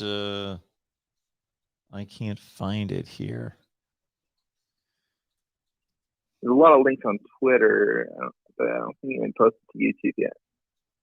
Yeah, I can't. No, I think there is a video on YouTube. Yeah. I mean, if you want to watch it. Yeah, I can't. Okay, here we go. Bo Davis. All right. Bo Davis, what the Bo Davis rant says about the current state of Texas football. Well, hopefully the comments are in here. So, choice words following Texas's no-show in Ames. Refreshing to hear someone with some passion for winning other than the old winning is hard BS. So, basically, let's see here.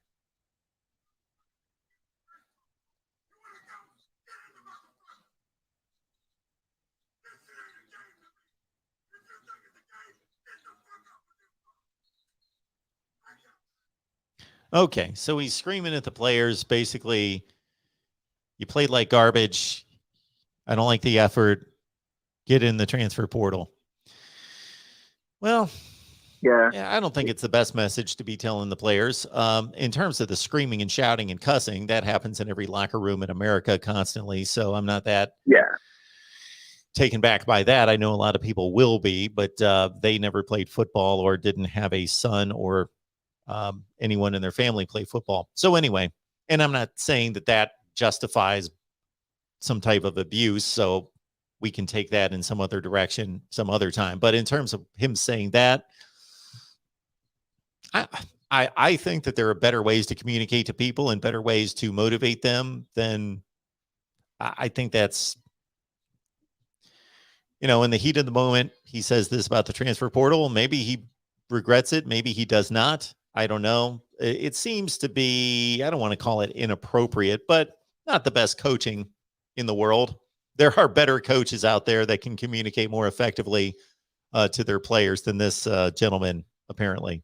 their offensive line coach, who their offensive line's awful. I do know that. But I think he's a defensive line coach. I'm sorry, defensive line coach. Kyle Okay. Plesdale. All right. Yeah, because he got in the room and the players were like apparently laughing after the game Okay. and you know how the Longhorns in the past 4 games and then blowing in the second half, and he kind of just lost it. Well, I remember hearing a He's speech like, from a football coach one time, and this was my football coach, and this was like in 9th or 10th grade, where he was upset that we were riding home on the bus following a loss, and guys were joking and all that sort of thing. And then so he blew a gasket and started screaming at everybody. And at one point said something about we should be treating every loss like our mother just died. And we all kind of, didn't show this to him. But later we were like, that's ridiculous. We were being the more mature ones than the coach who's telling us we should treat a loss in some kind of junior high or high school game like a loss to, of our a family member, our mom. So that's a stupid thing to say, but yeah.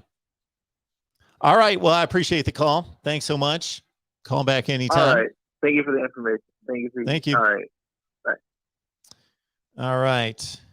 Next up here, the voice of college football.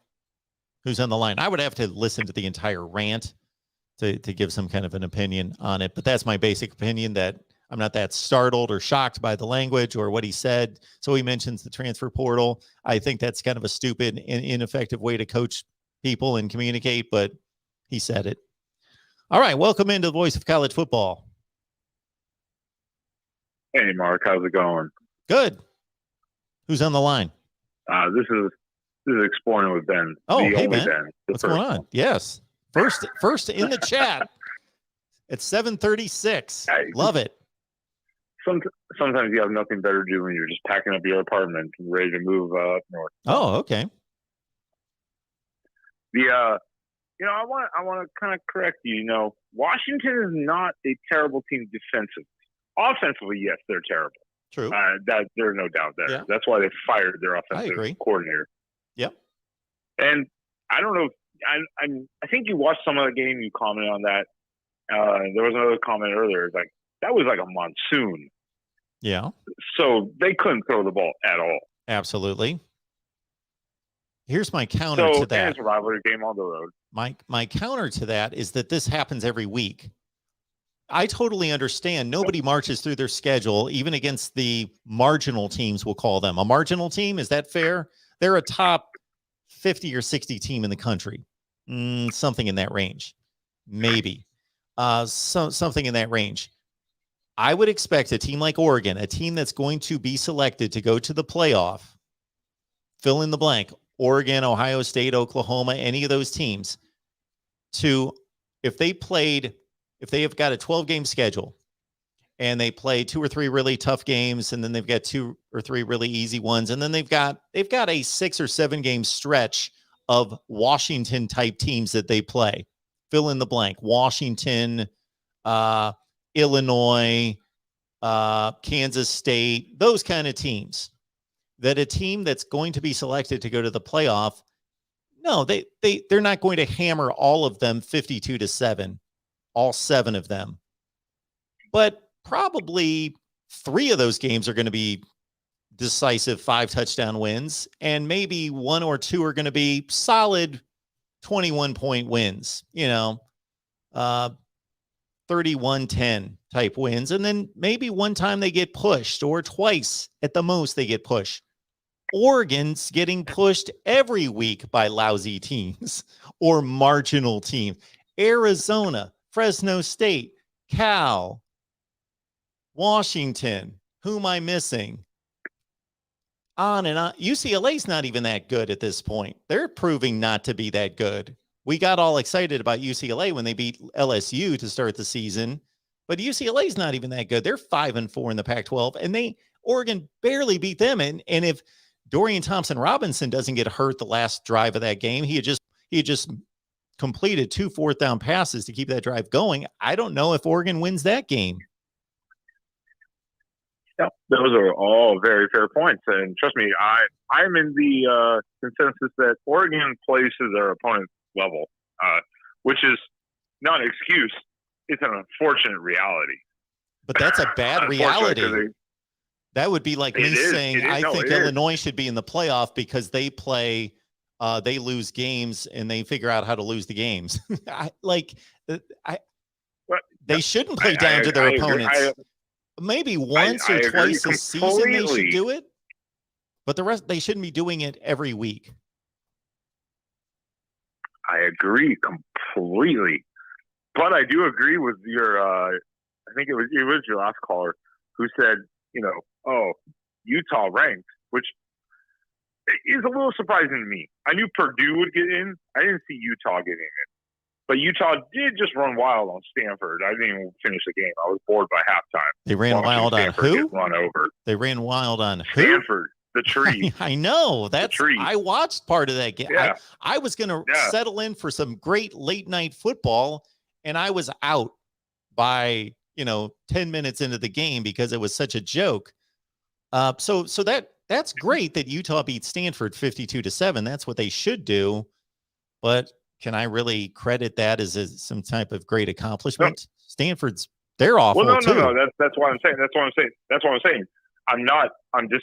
I'm agreeing with your last caller saying I think the committee is trying to find a way to buy themselves out a little bit because now Oregon will have to play Utah. So if they win, they go, oh, they got a top 25 win.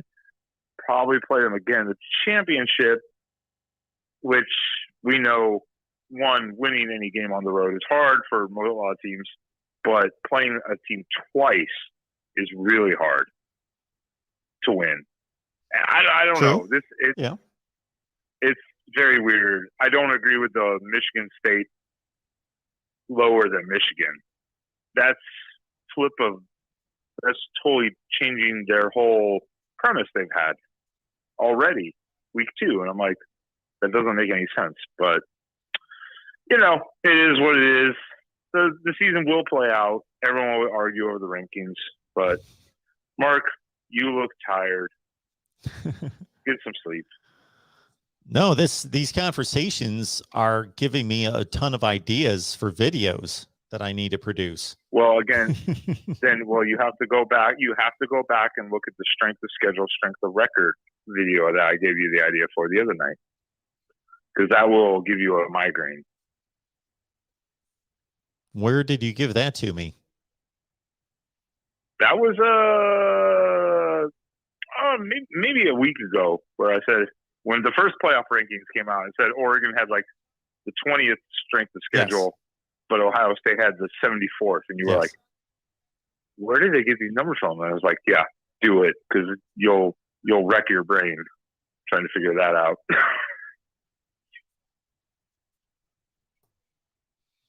Yeah, I will wreck my brain. All right, Ben. All right, Mark. Thanks for the call, man. I appreciate it. Have a good one. I may legitimately look tired, but I think when he made that comment there, I was just exasperated looking at Utah's schedule and the results. Their best win's Arizona State. All right, well, how good are they? They're a top 50 team. Welcome to the Voice of College Football. Who's on the line? This is Josh. Are you there? Hey, Josh. What's going on? Not much. I wouldn't say you look tired. I say you look focused.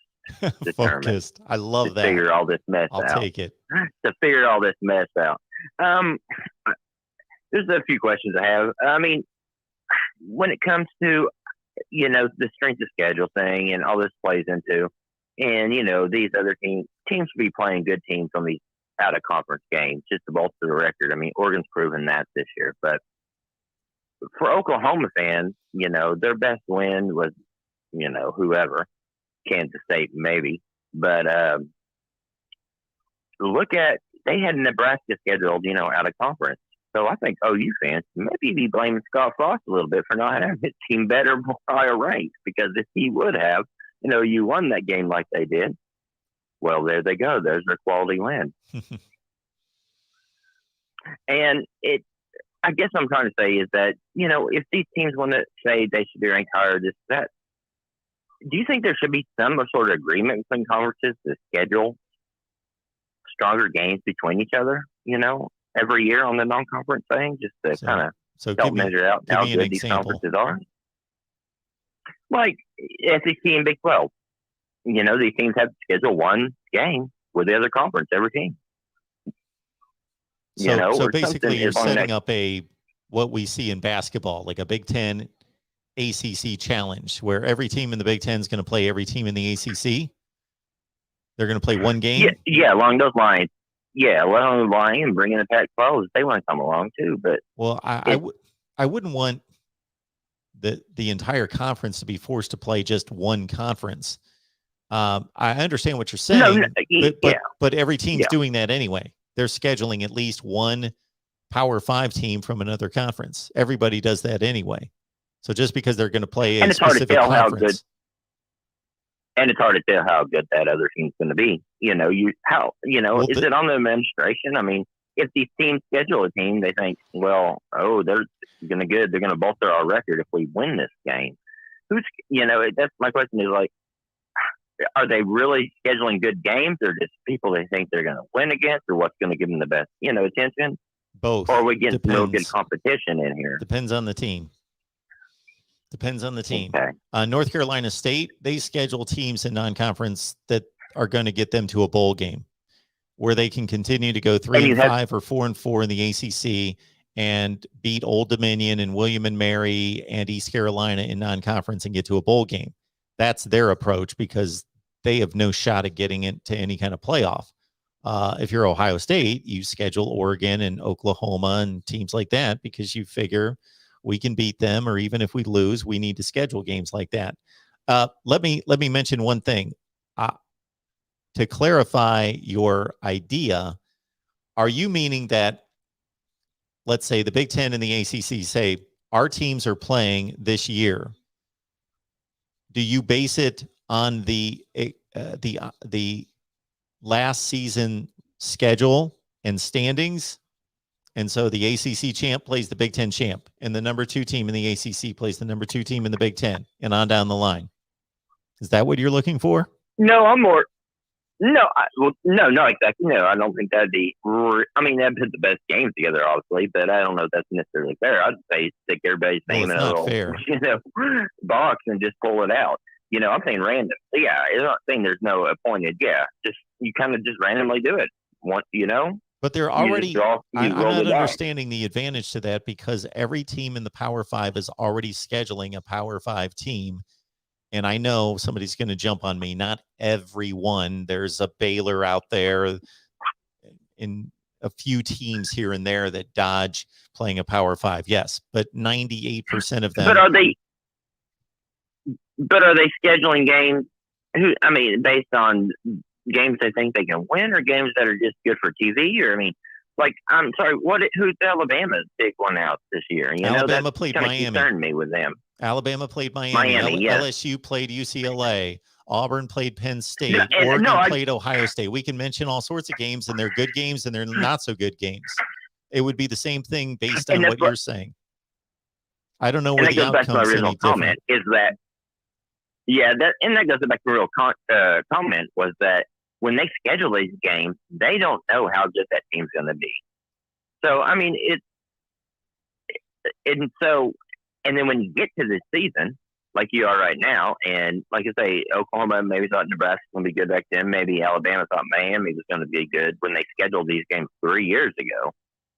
And then when they get to them, the other team's down, and it hurts their ranking.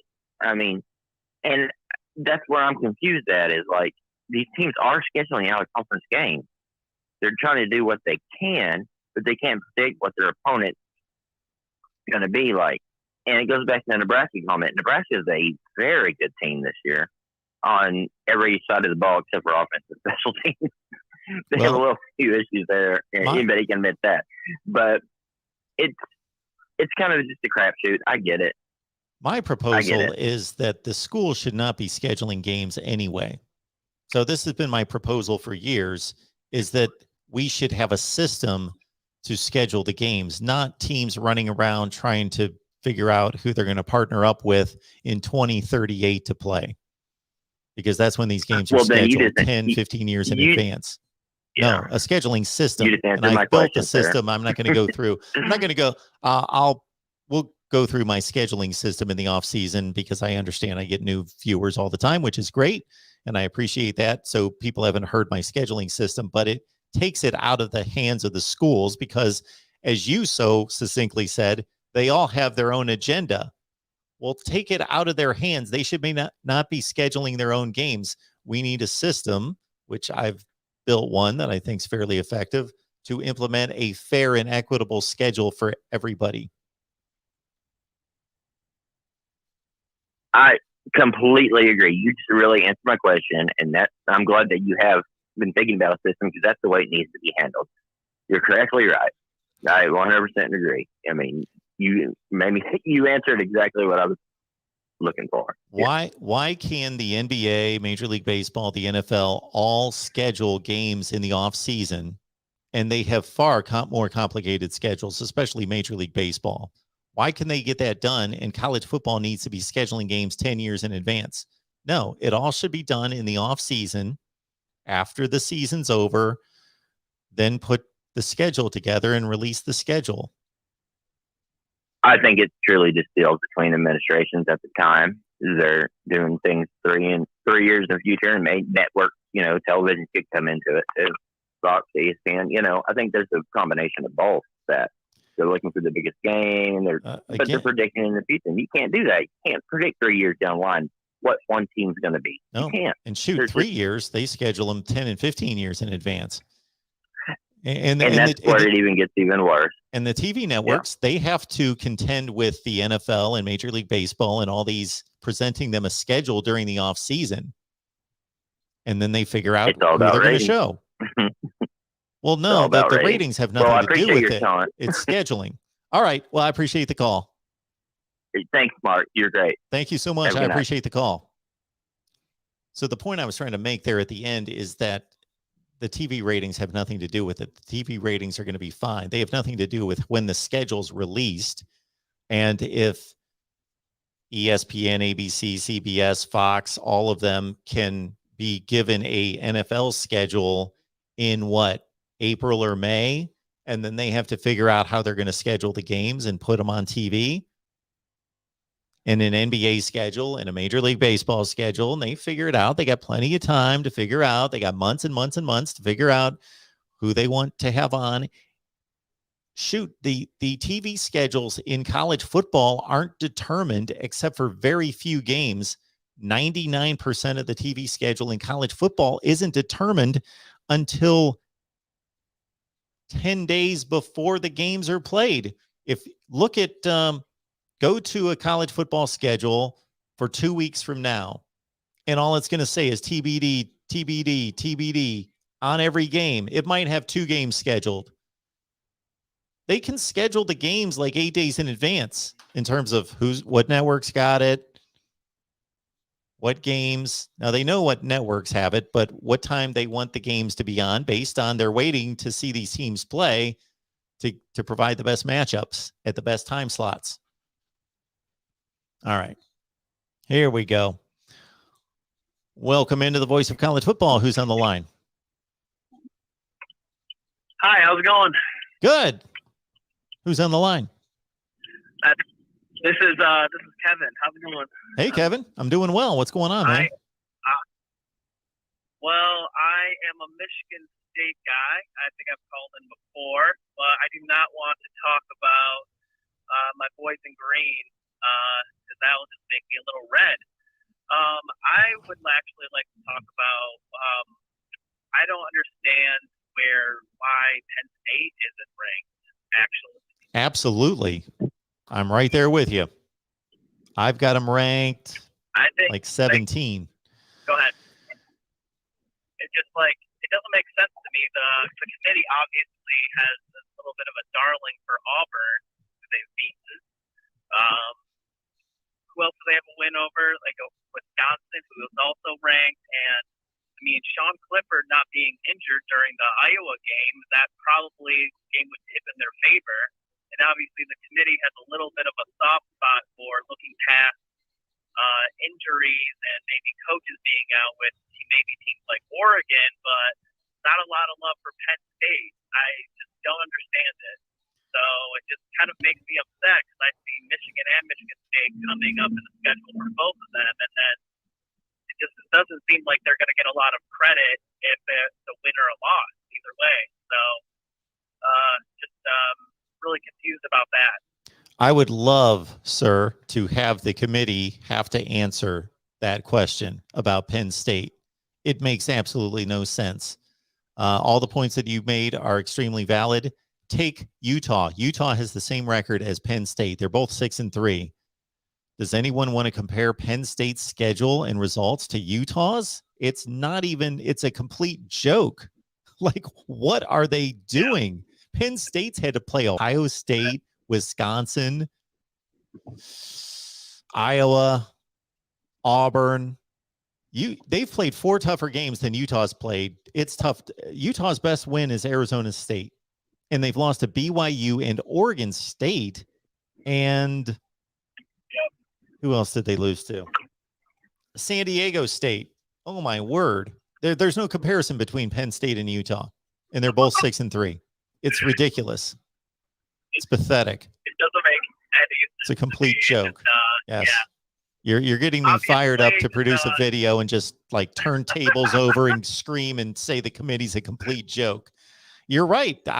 Nobody's bringing up Penn State because everybody's focused obviously on the national championship contenders in the top 10, but it's ridiculous. I gotta give I'm a Big Ten East guy. Just gotta give all of them credit where credit's due. I mean, all of them played really hard against each other, and I mean, beginning of the year, just like Penn State was this like potential darling to win the Big Ten East, maybe. And obviously Ohio State's the team to beat, but I mean, everyone else, like if it wasn't Ohio State, it was Penn State's East to win. So now they're just getting no love just because Lippert was banged up for a little bit. Yep. If Penn State had Utah's schedule, they'd probably be undefeated. They might have tripped up once. And I'm trying to figure out who they would have tripped up against. Maybe at BYU, maybe they're better than everybody on that schedule. But of course, each game plays out differently, and it's tough to go undefeated. But I'd have Penn State. I'd guess they'd be 8-1. I wouldn't be surprised if they were 9-0 right now against Utah's schedule. It's just obviously Purdue being a 3-loss team and then like being ranked above the team that they beat, and just like I just don't understand what's going on at all with Penn State. It's just really a head scratcher. But yeah, obviously not happy that Michigan is ranked above State, but like that's so classic. Like I'm not even shocked anymore. It happens all the time with bowl games. Just why not with the CFP rankings? Just it is what it is. Everyone in the state of Michigan knows that Wolverines are the darling, Spartans are the underdog. It's the classic tale. It's the classic tale that I have all the time every year. So it is what it is. But absolutely. So a number of people have commented on this. No, go right ahead. Yeah, I appreciate it. I wasn't going to really say anything. Go ahead. Well, thanks for the call. Thank you. Call anytime. Appreciate it. Yep. Thanks, man. Appreciate it, Mark. So there's a comment here that just mirrors a number of other comments that I just posted on the screen from, I can't see their name, Deshaun, I believe. Okay. Now I lost my train of thought. Shoot. I wanted to say it to the caller and then we moved on. But basically, the committee in so many instances has turned its back and contradicted itself on head-to-head. So as is being highlighted in this comment, Penn State beat Wisconsin and Auburn head-to-head. And it's not like they're one spot behind them or 3 spots, but they're completely off the board. Not in the top 25. And Auburn's what? 16? Something like that. Wisconsin's somewhere in that range too. And Penn State's not even on the board. So they're not even close. And so they are not honoring head-to-head there. And obviously the Michigan State situation as well. But I'll stay with this one here with Wisconsin, Penn State, Auburn, and others are involved. So they don't honor the head-to-head there. And those teams all play difficult schedules. Like those are SEC and Big Ten teams that are playing legit schedules. And they're not going to honor the head-to-head. In the Ohio State, Oregon situation, they're honoring the head-to-head, but the resumes are completely in different stratospheres and will continue to be, and even more so. And then to make this Penn State and Utah comparison is just mind-numbing. Got all the respect in the world for Kyle Whittingham. He's a great coach, leads a great program. He can't help that his conference sucks. And really, his team's not that good this year. This is not a vintage Utah team, if there is such a thing. They just don't have a good team this year. They should be wasting this schedule. If they're the 24th best team in the country, they should be laying waste to this awful schedule they play. They're not. They lost to Oregon State last week. Penn State's played Ohio State,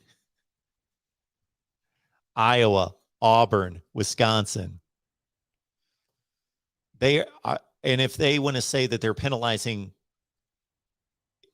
Penn State for losing to Illinois, that's fine. That's part of the resume. That's part of the conversation. That's part of the ranking. It's one of 9 games. It should be taken into consideration and should affect Penn State. But if they're getting kicked out based on one game, then these people don't know what they're doing. Yeah, there it is. Probably losing to the Illini. Yeah.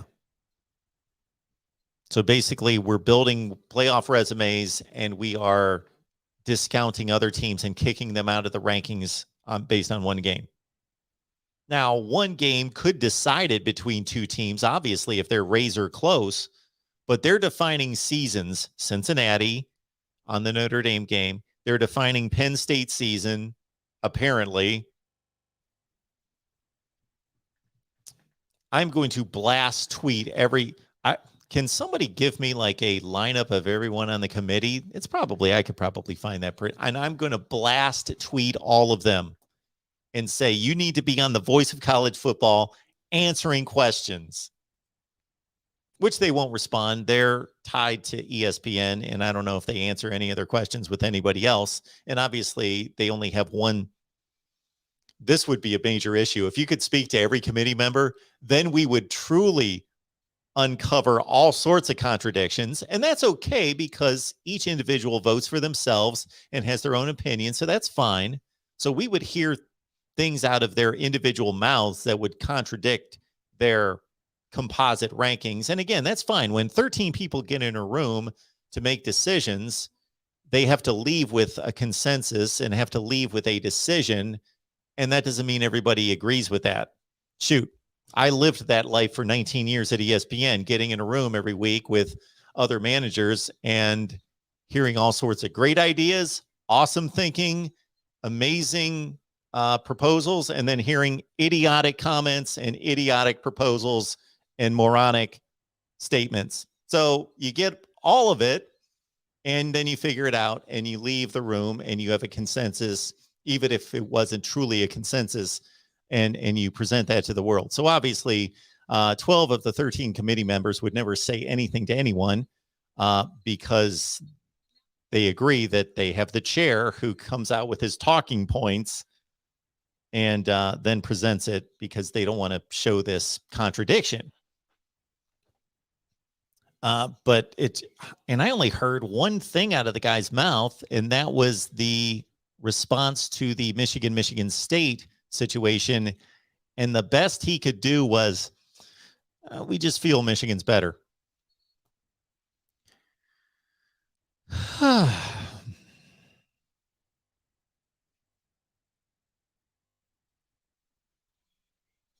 McD, come on, you're better than that. If you watch Penn State play, they didn't look like a top 25 team against Maryland. Okay. We could take every team in the top 25. We could go through their schedules, and we could point out a million examples of teams that are in the top 25 that did not play like top 25 team. It's not about one individual game. It's about a resume. It's about 9 games. Penn State is one of the 25 best teams in the country, and they have one of the top 25 resumes in the country.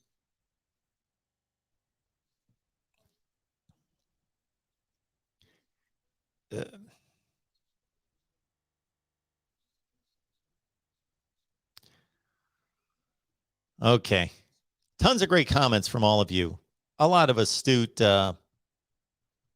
statements made and questions and a lot of great stuff there. And we still have a healthy crowd here, but nobody's calling. That's it. I wonder if my phone line dropped again. Nope, we're healthy. We are still running. And let me get to what you guys have to say here. Oh, got a super chat. Appreciate that from David. Thank you for your super chat contribution, David. Appreciate that so much. Go Buckeyes. Thanks, Mark, for your show. It's better than the SEC bias at the 4-letter network.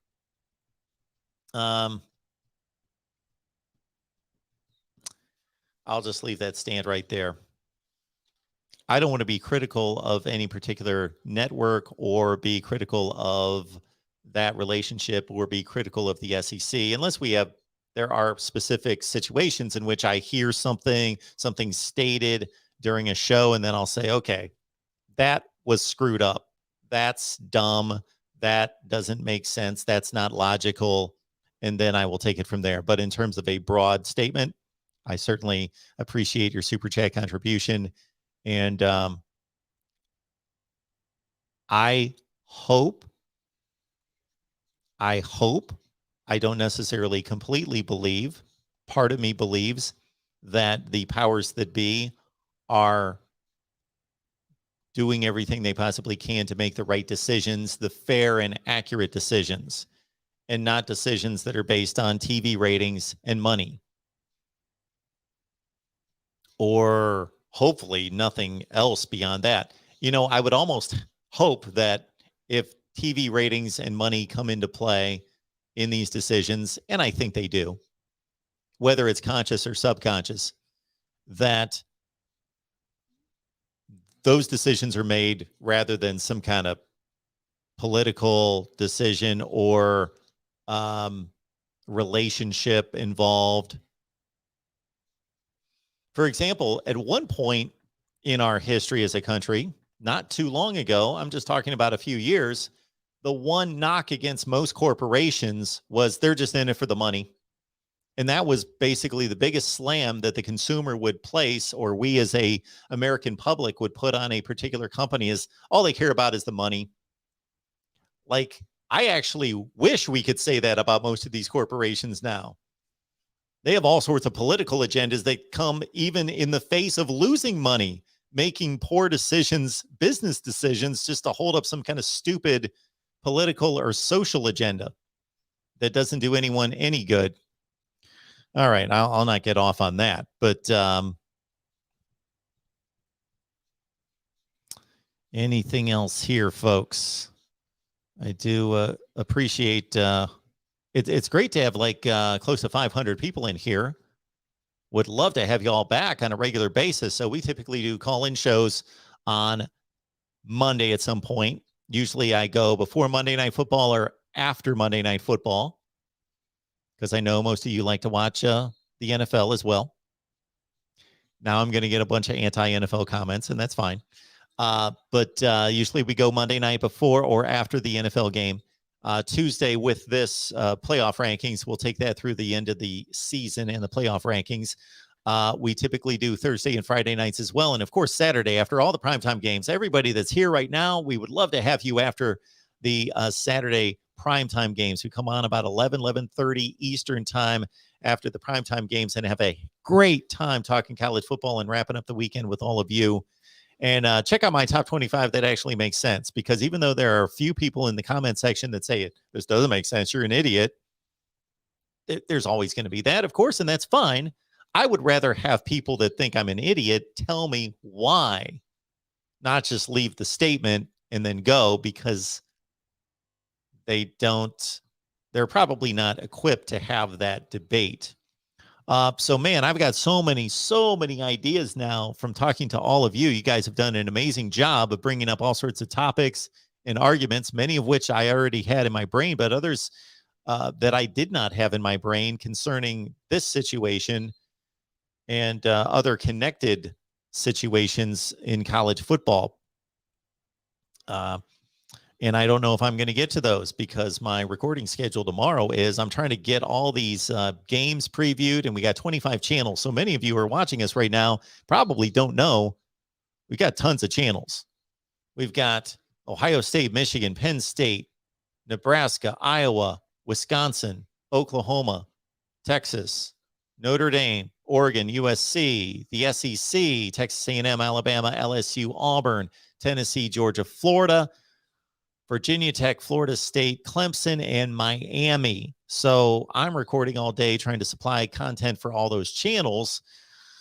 My vision, the way I want to run this, is I want this main channel to be focused on national topics.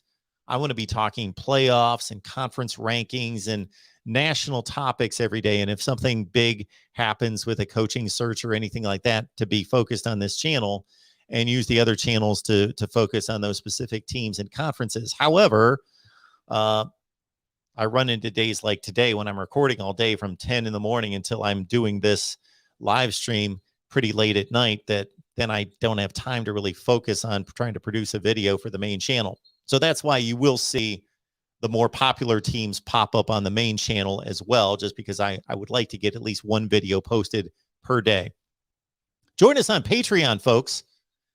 It's $5 a month.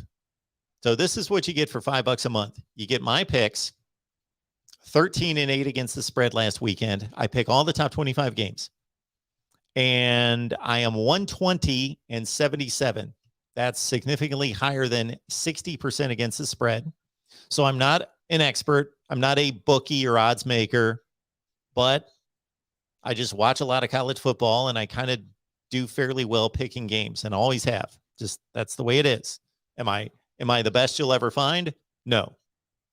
Am I really good at it? Yeah, I actually am, and have been for like 40 years. And the really, really good guys that like do it 60 hours a week and crunch numbers nonstop all the time, those sites, they're going to cost you like $1,000 a season. So do the math. Anybody who loves to wager, do this for me. Take 77 losses times 100.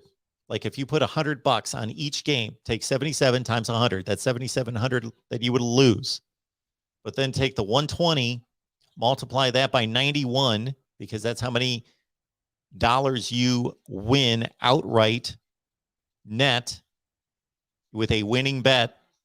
$100 bet, $91 on a $100 bet, 91 cents per dollar.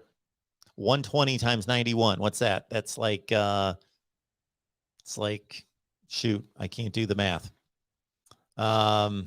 It's like, it's almost $1,100. So take the 1,100 in winnings, or actually 11,000 versus the 7,700, and you get your net winnings.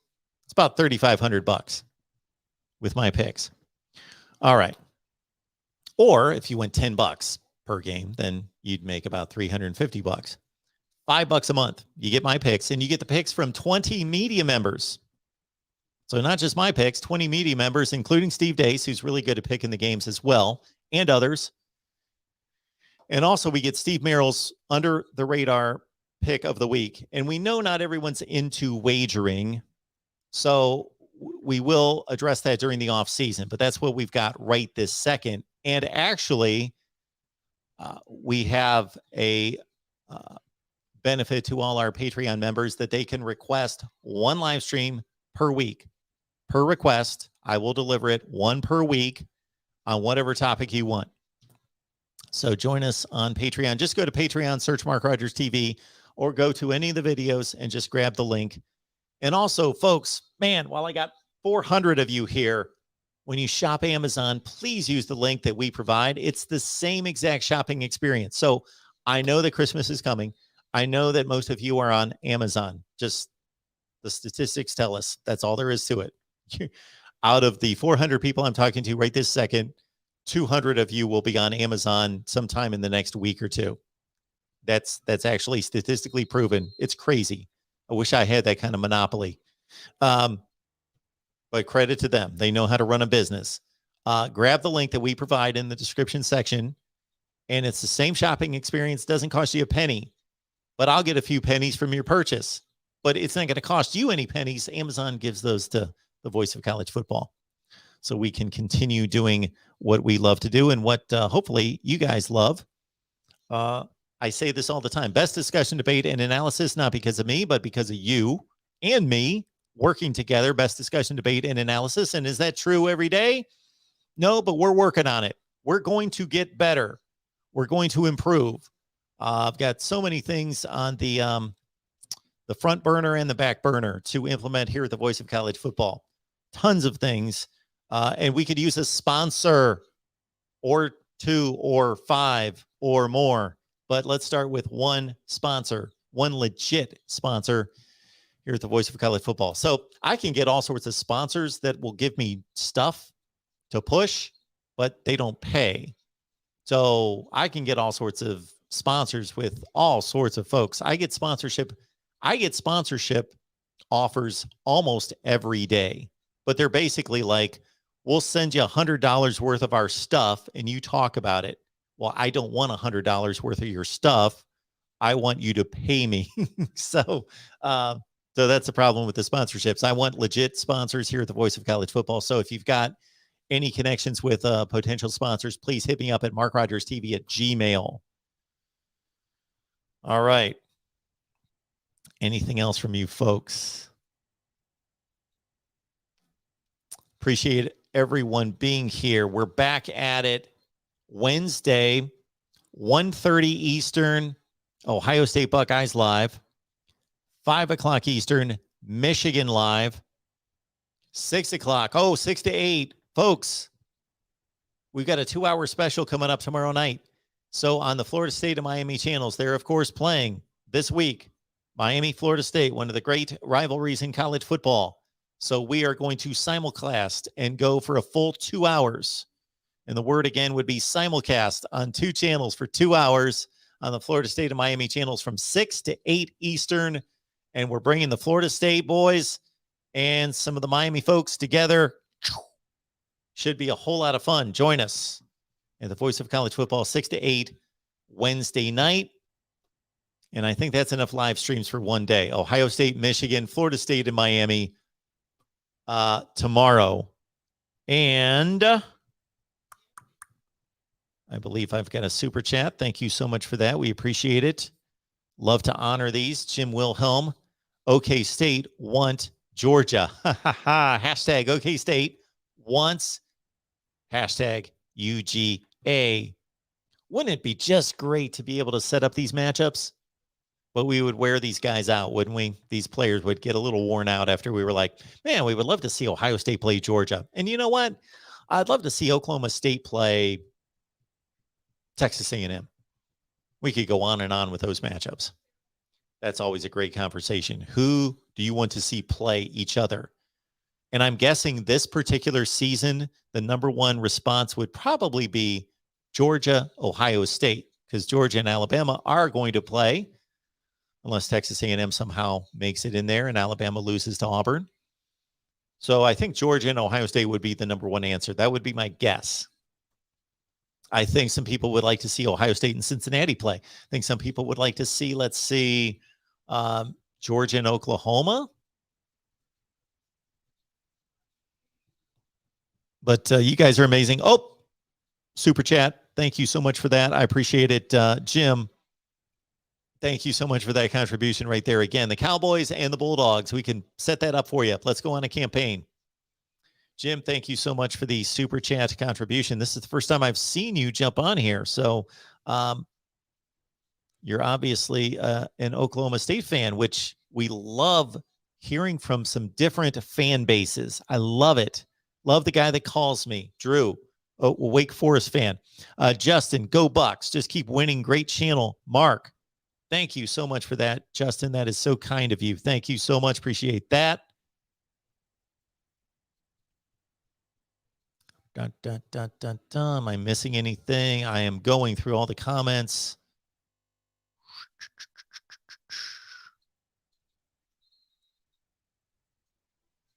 And I think we have, whoa, man, guys are going at it.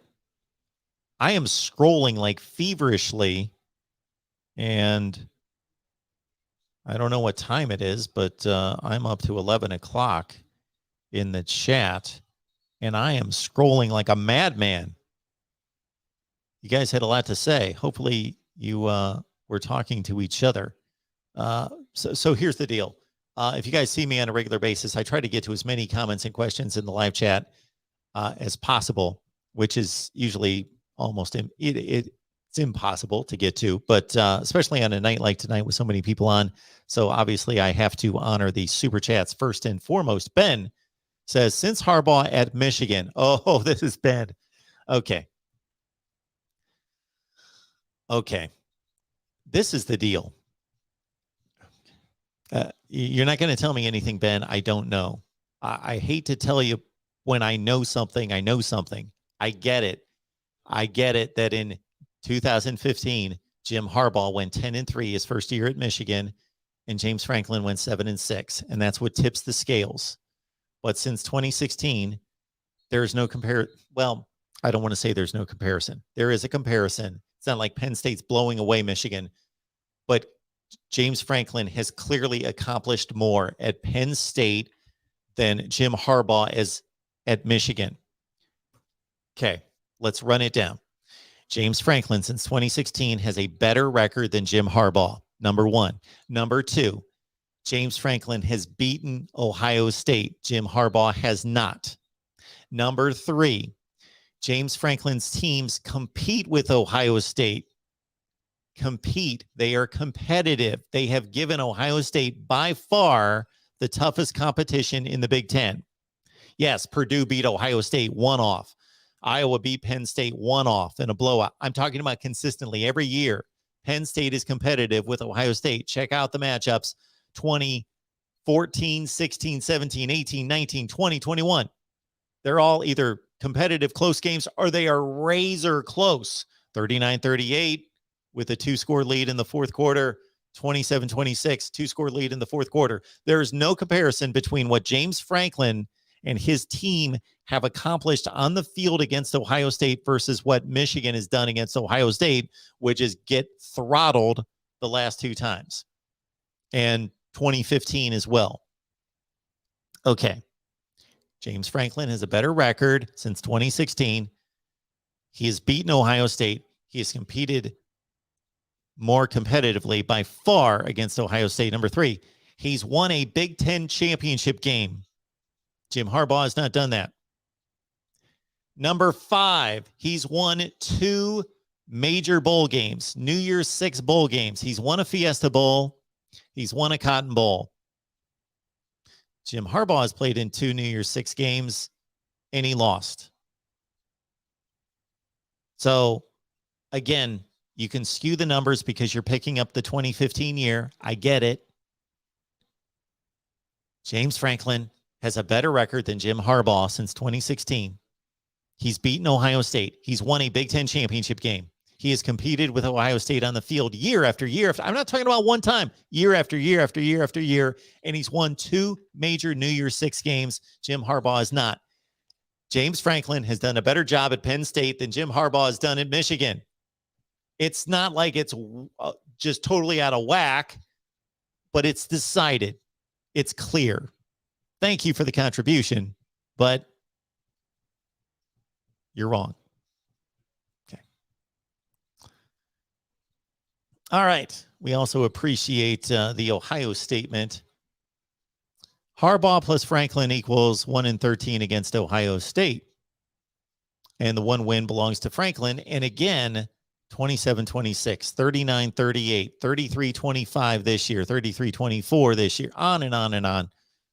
It's not like comparing Nick Saban's record and Jeremy Pruitt's record. No, it's not that, but it is in James Franklin's favor, clearly. It's close. It's reasonably close. Penn State and Michigan have roughly been,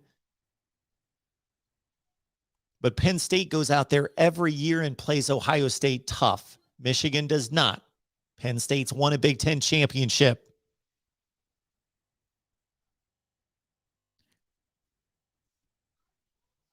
Ben, have your coach, Jim Harbaugh, go win a Big Ten championship, and then we'll continue the discussion. Then we will have a discussion. Go win a Big Ten championship. Do that this year. Go do it. Win the rest of your games. Beat Ohio State head-to-head. Hope Michigan State loses to the Buckeyes. Go win the Big Ten championship. You can do it.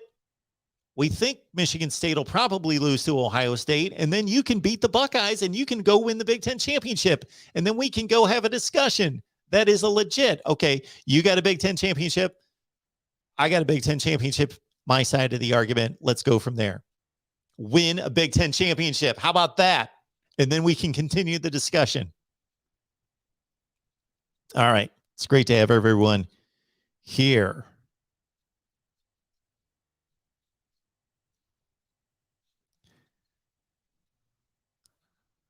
So, I don't know what time it is. It's probably about 11:30 Eastern.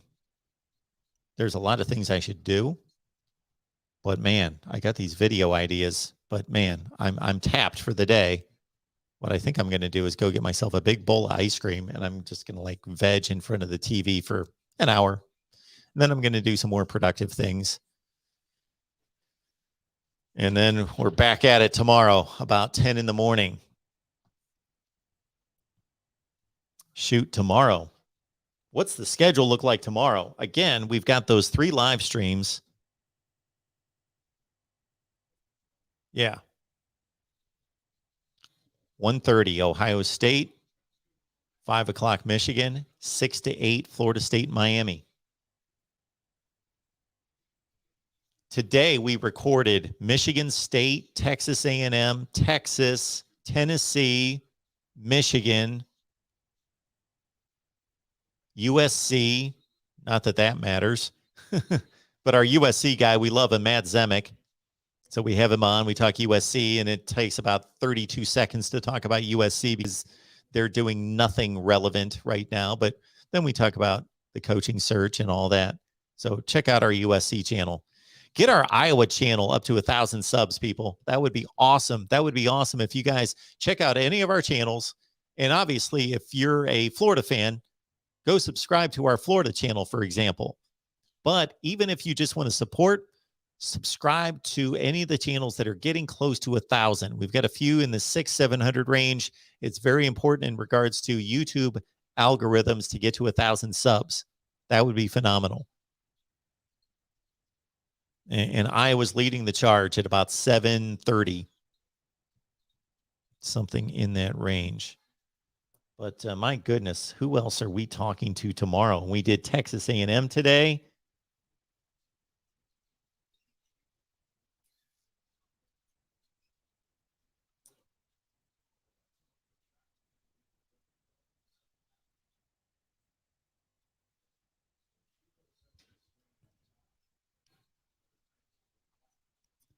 On Wednesday.